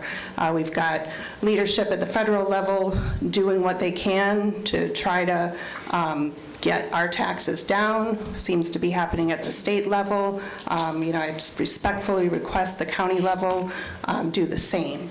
And just on a side note, my husband and I fairly recently canceled Netflix, and so our entertainment is watching the commissioners' meetings. And it's fun. I highly recommend it. You have a goals issue by yeah, that's right. Yeah, so maybe we're not the most exciting people, but it's been very fun and informative, and we're trying to learn and understand and do our part. And, I do appreciate all you do and, watching you a couple times a month. But, I do respectfully request to please do not increase this tax. Thank you. Thank you. Before the next speaker gets going, I just want to remind, I'm not sure if the county manager has been advised yet, the president has stated that we will fly the flags at half-mast until Monday. So just make sure our staff gets that this afternoon or this evening before we all go home. Thank you very much. Okay, sir. Good evening, Chairman, Commissioners. John Horvath, 1004 Bradford Drive, Winter Park, Florida. That's the Winter Park mailing address for the Seminole County Homeowners Association, as you know. Listen, a couple of prior speakers talking about the homestead and save our homes. I think that's been part of the problem over the years as we've changed the tax stuff. I've lived in my house for 50 years. If I go to sell my house in a couple of years, whoever buys it, their taxes are going to more than triple. Is that fair to them or to me? And the gentleman that was a property owner, those are not a homestead exemption, and he has to pay the full value on the property for the taxes. So that's part of the problems that we have here, not only in Seminole County, but elsewhere, when you have an inadequate property tax situation for everybody. Now talk about the budget. This is close to my 50th budget hearing I've been to in the last 50 years, and I think it's one of the most crowded ones I've seen. Usually I'm one of only 2 or 3 speakers in past, but I've watched the budget go from $250 million to over $1 billion, and I've been in the county my whole life, almost 80 years, and my family's in the grow business, so a lot of the property these people live in now, I probably either owned or serviced them as orange groves or cow pastures, so you don't have the grove tractors on the road, but you got people on the road. So, and I was involved with the fire department. I was talking to the chief earlier tonight. Go back to Station 23, the oldest station in the county that hasn't been updated and rebuilt, and I think it's about time that's done. But just to give an example, one of those fire trucks we see going down the road to a fire, they're right at $1 million. That's just for the truck, not the equipment that goes in it, the hoses, the air packs, all that other equipment. Plus, the last 2 years, when I've talked, Sheriff Lima has not requested any deputies in those last couple of years. He said he was properly staffed. Well, my concern was that if in 2 years or 3 years, all of a sudden he realizes he's deputy short, all of a sudden he's going to come and say he wants a millage increase like he did this year. But it wasn't for that. It was because law enforcement officers' salaries in this county and everywhere else were escalating. I was at a meeting where one of the Castleberry commissioners said they just had their salaries of their policemen go to XX, and Sanford went to XXX. So we were getting this escalation of salaries, and we don't want to lose our deputies, and they don't want to lose their patrolmen, but we end up paying for it. So we've got to think about that and talk to our neighboring cities and see how we can control some of this. You don't have that technical problem with the school system because it's a countywide school district, and the teacher, whether they're teaching in Sanford or Winter Springs, they're getting the same salaries as everybody else, and they're not, maybe they don't feel they have enough salary, but that's it. But that's what I'm looking at, that we need to maintain this budget because nothing costs less today than it did 5 years ago. Thank you. Thank you. Are there any other speakers? No, sir. Seeing none, we'll close public comment and go to board discussion.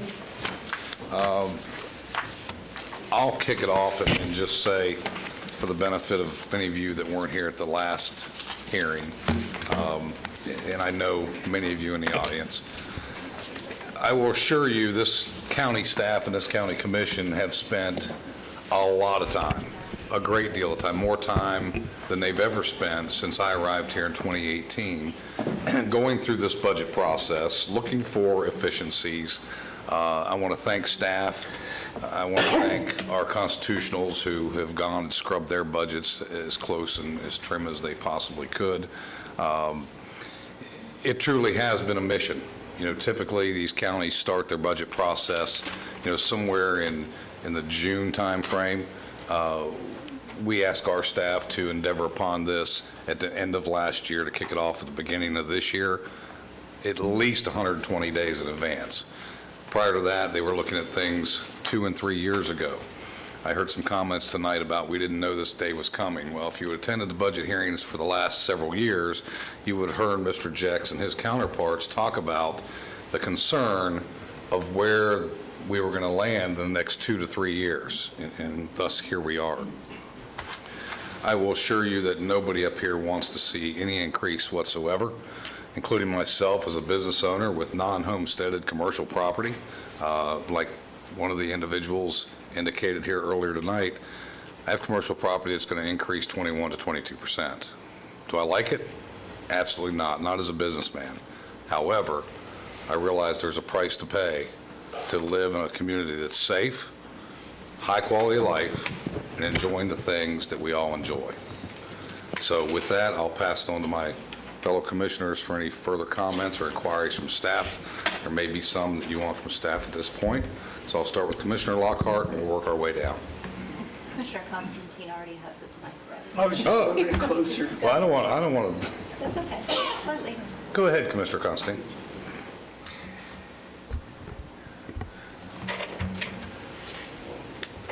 I've been in office in many different positions in my life.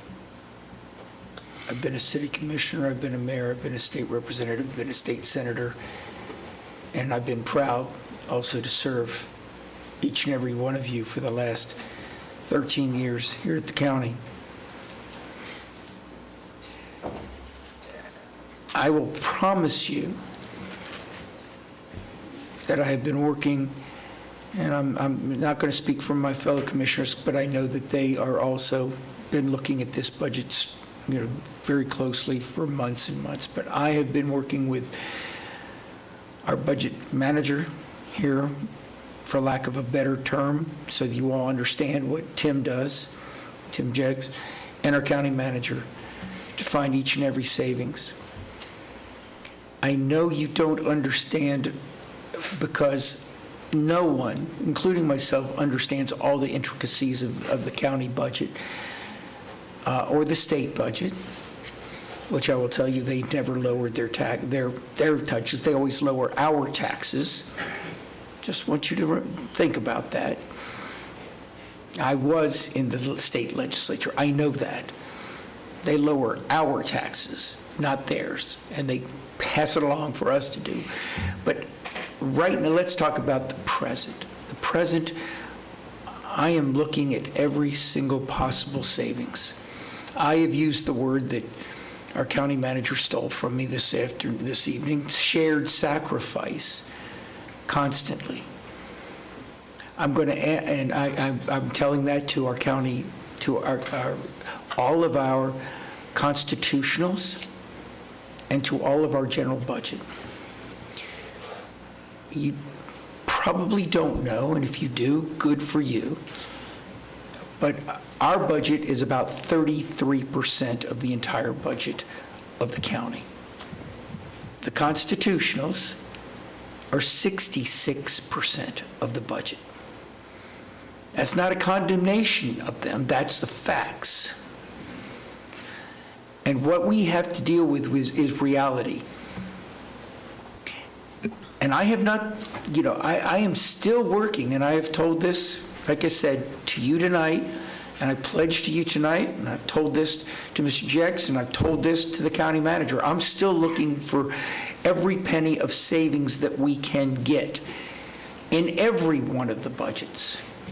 Every one of the budgets. And we still have time, and we're still working. Tonight, what we're doing is the maximum. We have 2 more weeks. We're looking at it. I'm not suggesting that we're going to go down to what was the millage before. I don't know if we will go, if there's any cuts to be had, but I'm telling you that I know I, for one, am still looking for them. Mr. Jex, what is the total increase of the budget of the county that the county commission controls directly this year? As of the tentative budget, 1.1%. 1.3%, ladies and gentlemen. 1.3 or 1.1? Is it 1.1 now? It's 1.1 now. Okay, it was 1. It's 1.1. Just please understand this for a second. 1.1%.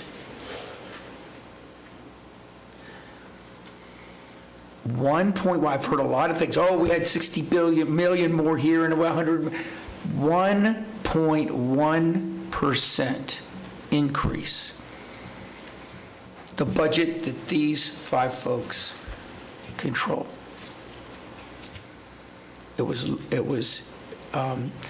last year, it was less than other budgets also. The cumulative rate, even with any increase, because I heard a lot of things about Orange County, Lake County, Volusia County, blah, blah, blah, blah, blah.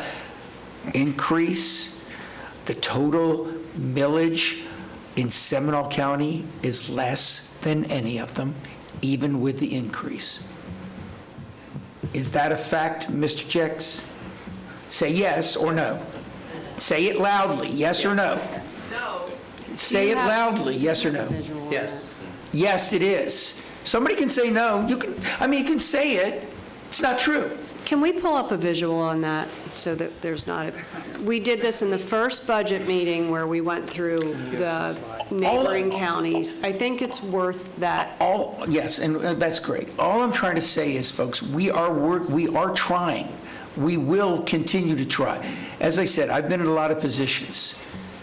This is making me sick to my stomach. County comparison. Do you have the county comparison?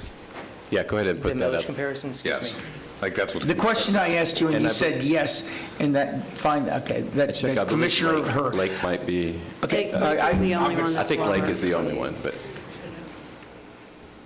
is it still my turn, guys? Okay. We're just trying to help. I know you are, and I appreciate it, but I mean, That's we're it, all right. going, okay. There you go. I don't want to lose my train of thought. In the years that I've been in office, this would be the highest increase that I ever voted for. I don't like it. I don't want to do it.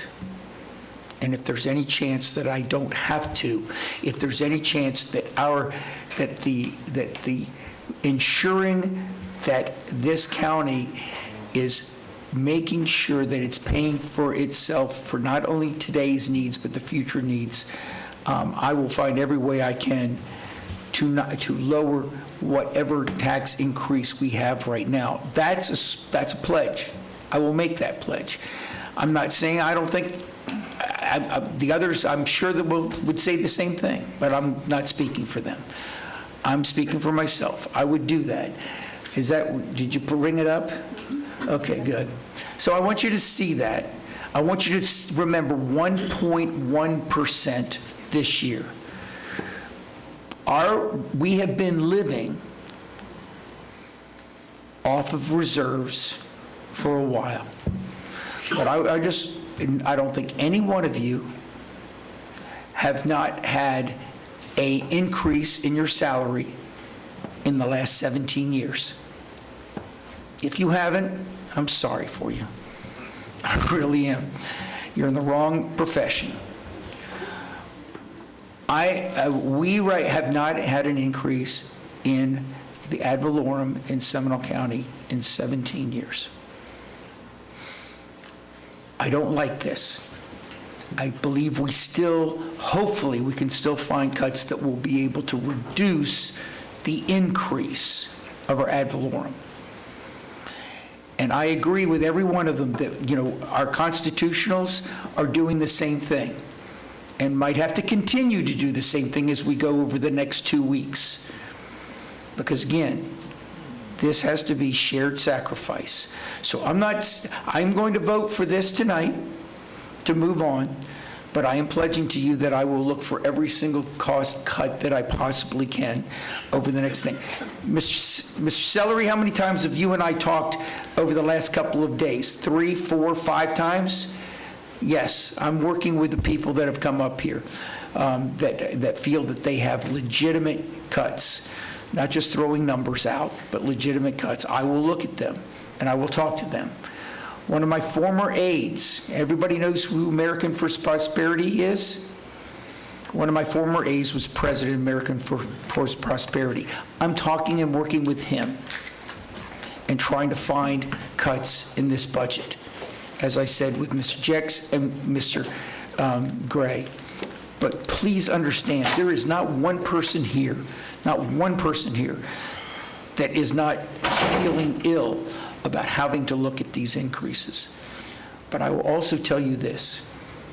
You live in a county who cares very much about the quality of life of their children, of their adults, and consistently gets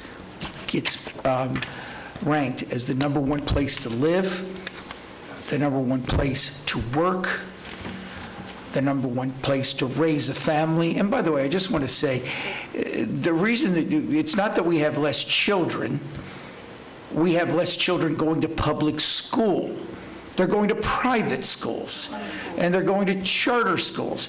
We don't have less children in Seminole County. We have a lot more children in Seminole County. But we have a great school system, both in the charter schools, private schools, and public schools. Just wanted to state that for a fact. I'm thankful that each and every one of you came here today. I am thankful. I am thankful that I heard your concerns, and I will take them back. I believe these other commissioners will take it back. I think our staff that is working on this budget will take it back and try to work this. And I think our constitutionals will take it back and try to work their budget a little bit leaner also. So thank you very much for being here. And I promise you that in 2 weeks, over the next 2 weeks, I will do everything I can to reduce this millage. But I'm not telling you we can. I'm telling you I will look and I will try. Thank you.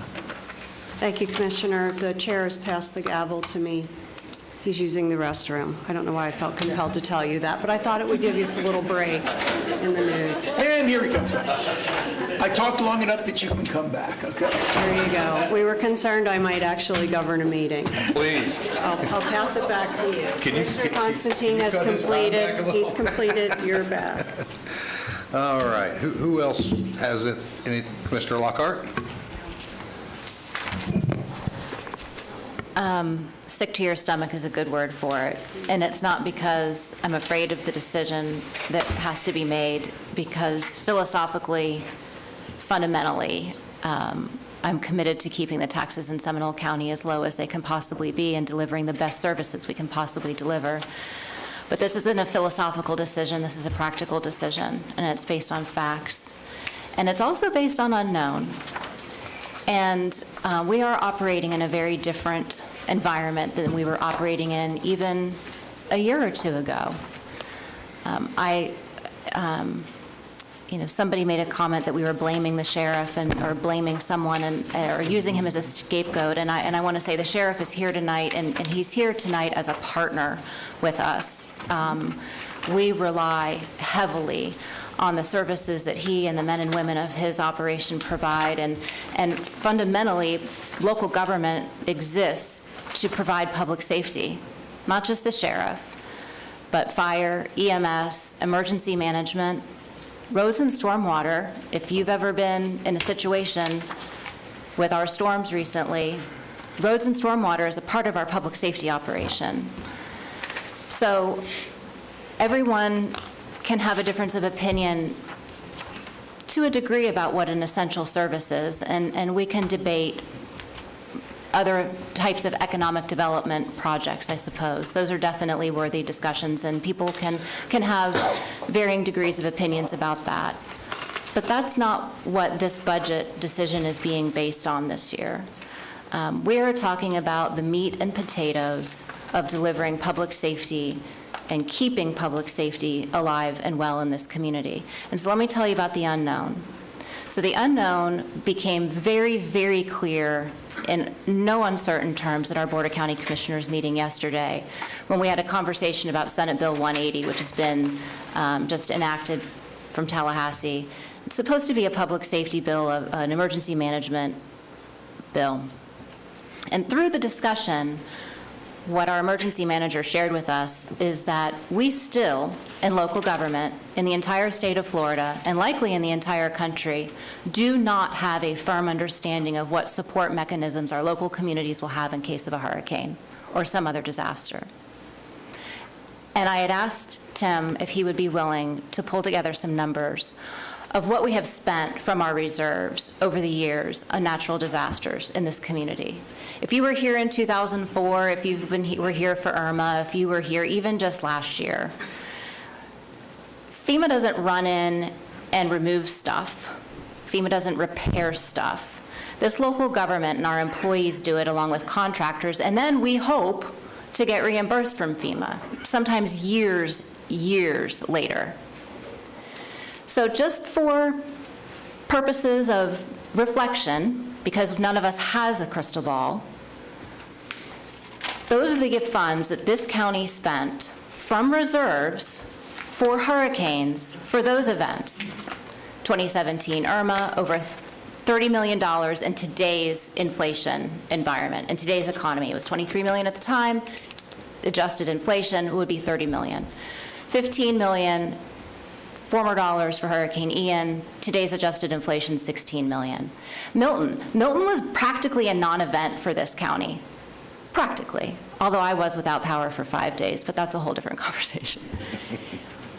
It's an $8 million event. Now, how do you know, how do any of us know, when we are tasked with the responsibility of keeping this community safe and making good decisions for the future, that we don't know that we are going to have an active hurricane season or one of those events? And those reserves are not just for a rainy day. They are for an oh holy crap day. And we've seen those days here in this county. And so, as a conservative, my own family, my own finances, my own philosophy is we are self-sufficient in my family. We have done all the things that we need to do so that I don't have to necessarily rely on the sheriff to get there within 3 days in case something happens. I've got my supplies, I've got my food, I've got my guns, right? Because we need to be self-sufficient. We should not be relying on government to immediately fulfill those needs for us. Well, guess what? We are in the position in Seminole County government right now where we do not know that the federal government is going to come in and fulfill these needs for us, even on a reimbursement basis. So I wanted to only focus on that because all of the other things I think are have been talked about, and the sheriff, of course, is welcome to talk tonight about his budget and his needs, and the other constitutionals that are here, I'm sure we'll give them the opportunity to do that as well. But I think it is so incredibly important that our citizens understand that this is not something we are taking lightly. We have kept our budget at a 1% increase for everything we could possibly do because we are not spending frivolously, because we do understand what it's like to raise a family. We're all going to be paying these same taxes. We are not exempt. So please understand that the decisions that we make are because we care about this community being resilient and self-sufficient and not reliant on the federal government, regardless of who is in control, regardless of the party, regardless of the administration. These are the facts of the things that happen in local government when the unthinkable happens, and those are the things that we have to plan for. That's our responsibility. Now, you can threaten to vote me out of office for taking that responsibility. I'm okay with that, because I can sleep at night knowing that we are equipped to take care of our community without having to rely on the federal government. That's what I have to say for tonight. Anyone else? Sure. Mr. Herb.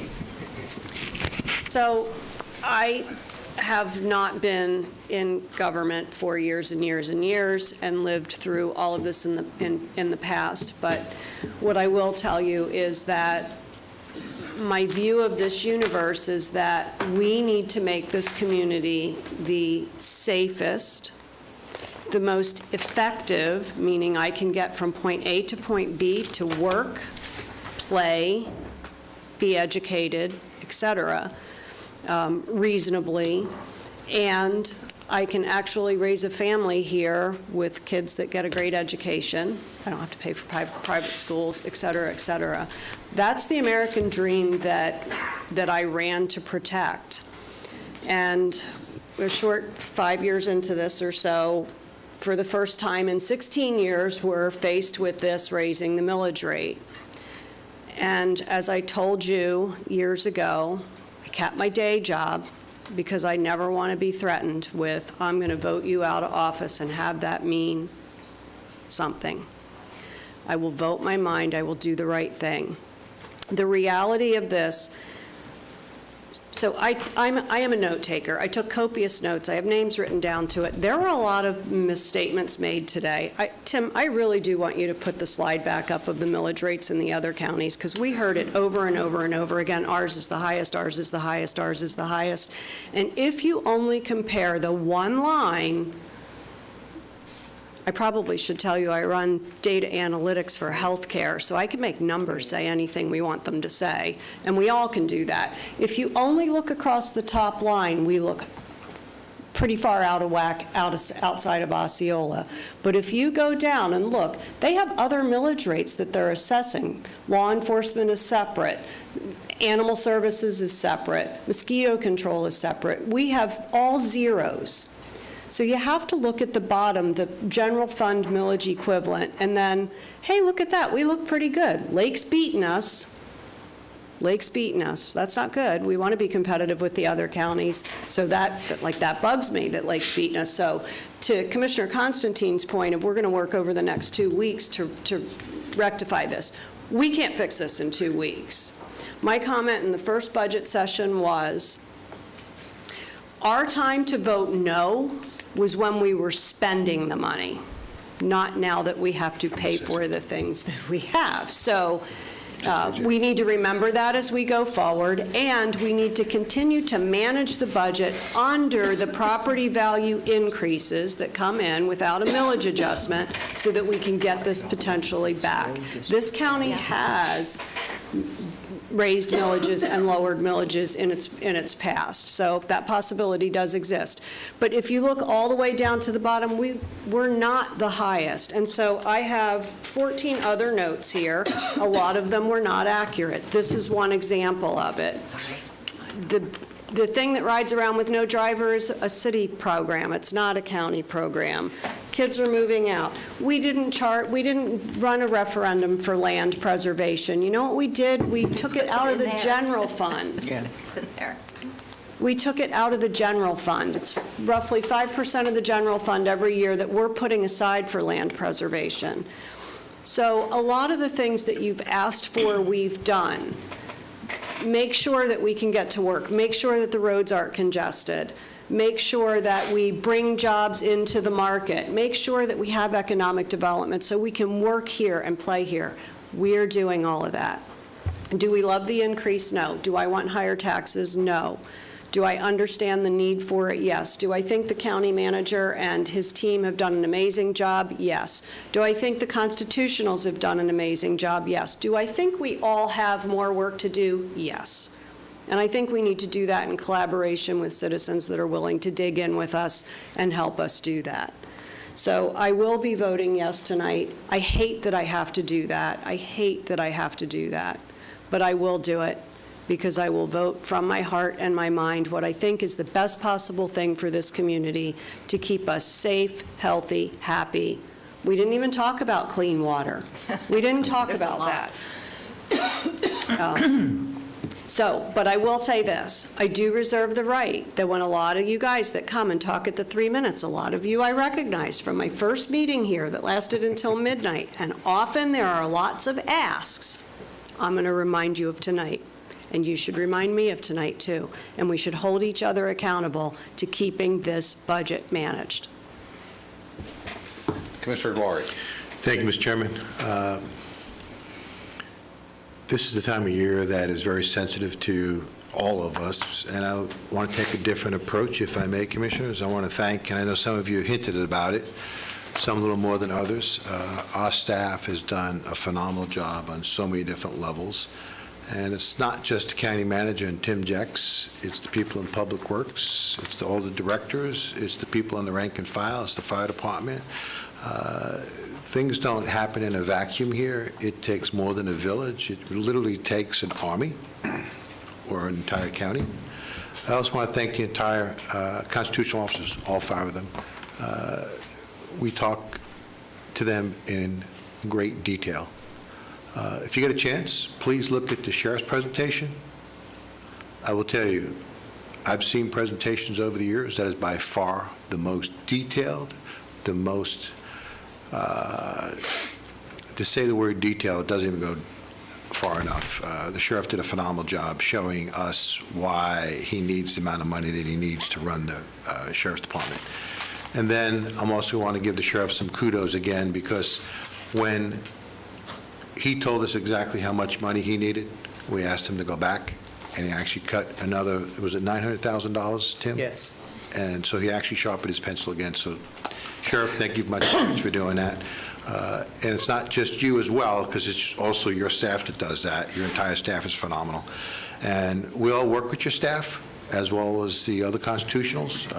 I know I see the property appraiser here, as well as supervisor of election. All your staffs are phenomenal on so many different levels, and you care about this county in great, great detail.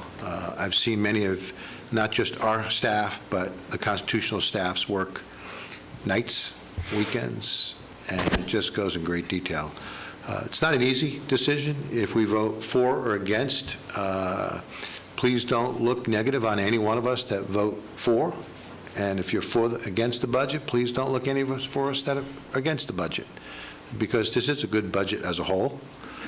Can there be more work to be done? I'm sure Commissioner Constantine is very passionate about it. He spent about at least 10, 15 minutes discussing it. I know the other commissioners as well. And I know our staff, that's one of our topics that we've been discussing on a regular basis, almost hourly, when we see everybody. I'm sure Tim is tired of seeing all 5 of us on a regular basis and making those phone calls. I will also tell you that one of our biggest issues, as was talked about, is our unfunded mandates from the state of Florida. And I'll also tell you another thing, one of our biggest issues is we have to continue to work with our 7 cities. I'll give you a great example. A number of years ago, we wanted to consolidate and do something with the 7 cities, and the one thing we did come up with, and I believe it was in '09, I think it was, Tim? We talked about mosquito control, so we took over mosquito control over from the 7 cities. It was supposed to be a pilot program. Everybody thought it was great because the county was going to pay for it out of our general fund. And it was a great idea because the county was paying for it and the 7 cities weren't. Well, we're still paying for it. We're still paying for it. Maybe it's not such a great idea. And if you look at the county as a whole, you do a heat map of where all those calls are coming from, it's because there's an increase in development in those 7 cities, but yet they don't want that responsibility back right now. I know as we move forward, I'm hoping that we can bring the 7 cities to the table to figure out how we can all coexist in the next coming years. And that's an issue because we hear, and again, our sheriff does a phenomenal job. He sets the rate for the deputies at a certain rate, and then the cities increase their rate. And it's just what comes first, the cities or the counties, and it's just an ever-ending cycle. I think Commissioner Lockhart discussed that a little bit at some point, if not today in a past meeting. You discussed that. That's a big issue. So we need to bring the 7 cities to the table. Will they come to the table? I don't know. We've discussed it, even when it comes to transportation. You know, there's a lot of things we can discuss.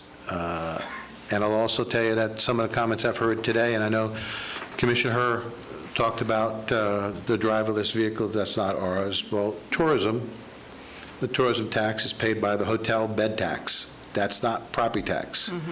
The Tourism Development District, the property owners of those hotels, and is Guy in the room? Guy, raise your, there he is, right there. Guy, he was in charge of, I can't tell you how many months it was, at least 7, 8 months, maybe a year, of getting the hotel owners to sign a pledge to tax themselves $1.75 per room, if it's occupied or not. That's where that money's coming from. So there's a lot of things that are happening that are not from the general fund. But I'll also tell you, I want to thank the citizens that are here tonight, as well as the ones that are not here tonight. You're being very civil to us, and I want to thank you for that, because in some locations they're not. And, you know, especially when we see you out in public, thank you for being, you know, we may disagree, and I think it's healthy to disagree respectfully. So I want to thank you for that. But at the same token, all 5 of us, as well as all 5 constitutional officers, as well as the entire staff of everyone. I know this is front and center continuously on so many different levels that I want to thank you all for your hard work.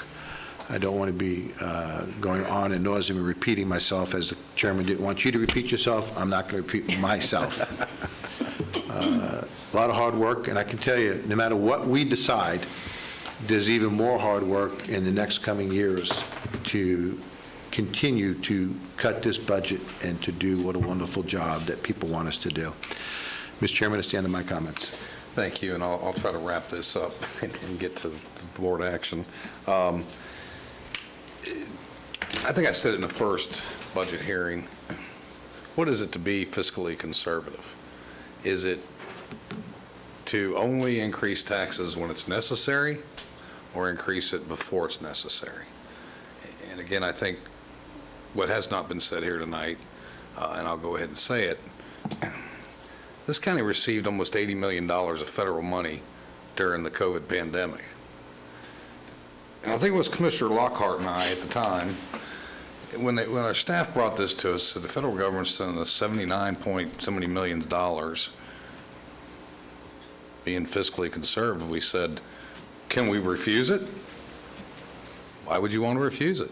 Because my grandchildren will be paying for it. So we directed staff as a body to go talk to the feds and let us return it, see if that was a possibility. And sadly, the answer we received was, sure, send it on back. There's places in Colorado and California and others that would be happy to use it. That $79 million has been offsetting the tax burden for the last 4 years in this county. That's been in the general fund. Had that money not been there, this tax increase would have been necessary 4 years ago, before this county manager was ever here. We didn't like it at the time, being conservatives, but our feeling was, well, if you're going to send it to California, and we got to end up paying for it, my grandchildren are going to pay for it anyway, well, then I guess we might as well use it for our own citizens. And that's exactly what this board did. That's been a huge help. Our staff has been telling us for 2 or 3 years that this day was coming. We knew it was coming. And like I said, if you've been at these budget hearings over the last several years, you would have heard Mr. Jex and his people talk about that. So here we are making these tough decisions, and I, for one, who took an oath to make sure that our community remains safe and receives everything from a public service standpoint that's necessary, is why I will support this. I will tell you, we've had our conversations. When I requested the county manager, asked my fellow commissioners to attend a board retreat in March of this year, which was one of the main and sole purposes was to dig into this budget and get into that. That's not something that happens on a regular basis. And so I want to thank each one of my commissioners for taking the time and putting the time forth to really dig into this and try to come up with ideas and so forth and make the burden as minimal as possible on our community. And I think you all have done that. So thank you very much. I know and staff, I know I've worn staff out. I'm sure every one of these commissioners has worn staff out, asking this question, that question, communicating with our constitutional officers and trying to figure out, is there anything else there we can cut? And I would tell you, we continue to look. As Commissioner Lockhart mentioned, one of the biggest concerns that I personally have for this community is the FEMA scenario. DC's talking about tax cuts. Tallahassee's talking about tax cuts. Who do we pass it on to? Who do I send the tax? When I want to cut taxes, who do I send that bill to? I've got nobody to send it to. DC and Tallahassee has pushed those costs down to the local level, to the point where we have a governor of Arkansas which is a sweetheart of the current administration in D.C., who's had monumental floods and can't get a penny of FEMA money. We're in the heart of hurricane. We're told it'll come through the state. The state has not been told how it's going to come from the federal government. We're in the middle of hurricane season. Those are the kinds of decisions and things we have to make determinations on to how and where we go. And I'll tell you how close we've cut to the point of trying to trim as much as we can, that one of our own constitutional officers is actually litigating us because we're not funding it apparently enough, and that'll be sorted out. So I will assure you, this county commission has spent a lot of time. We've heard a lot of comments, and I welcome those comments. But there has been a lot of things misstated tonight, and I thank my fellow commissioners for trying to correct that. But you can't do it all in one. It's a long process that we've been going through for months, years, and being here for a period of time. So, Chairman, I have two more things I have to say. Sure, please. Okay, so we got a lot of information from you all. I'd like to ask our staff to go through it all and report back to us, and so we can understand all this information that's presented to us. I think that's appropriate. And then I also want to talk about, people, a little bit of history. We actually reduced the fire millage.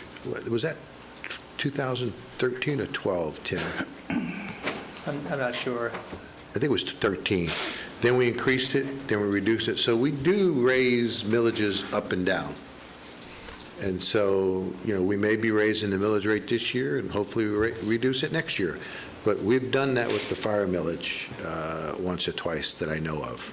And so just wanted to make sure that was out there as well, Mr. Chairman. But I wanted to make sure that we've instructed staff to look at all the comments that have been made here today and give us not a reckoning, but information about it. Appreciate it. That's in it, my comments, Mr. Commissioner Lockhart. Just one more thing, and I don't think that anyone intentionally stood at the podium and shared misinformation. No. I do not believe that. I do think that sometimes folks are very confident. I think it was Ronald Reagan said, it's not that they're lying, it's just so much they say, it just isn't so. Sometimes things get misinterpreted, they get spread incorrectly. Social media is a gift and a curse at the same time.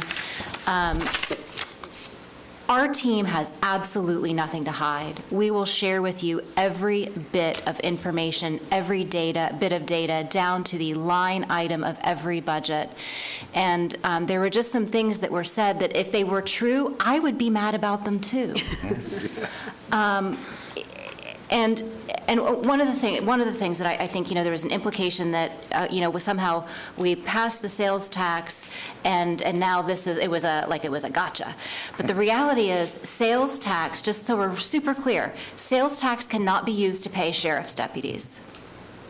Sales tax cannot be used for that type of operating, which is where so much of, and I'm not blaming the sheriff, it's the reality. The sales tax is for infrastructure.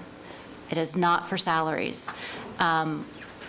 So I don't know where that has come from, but I want to make sure that this board never, ever stated that if a sales tax was passed, that future things would not have to be considered. So I do want to make sure that that's clear as well.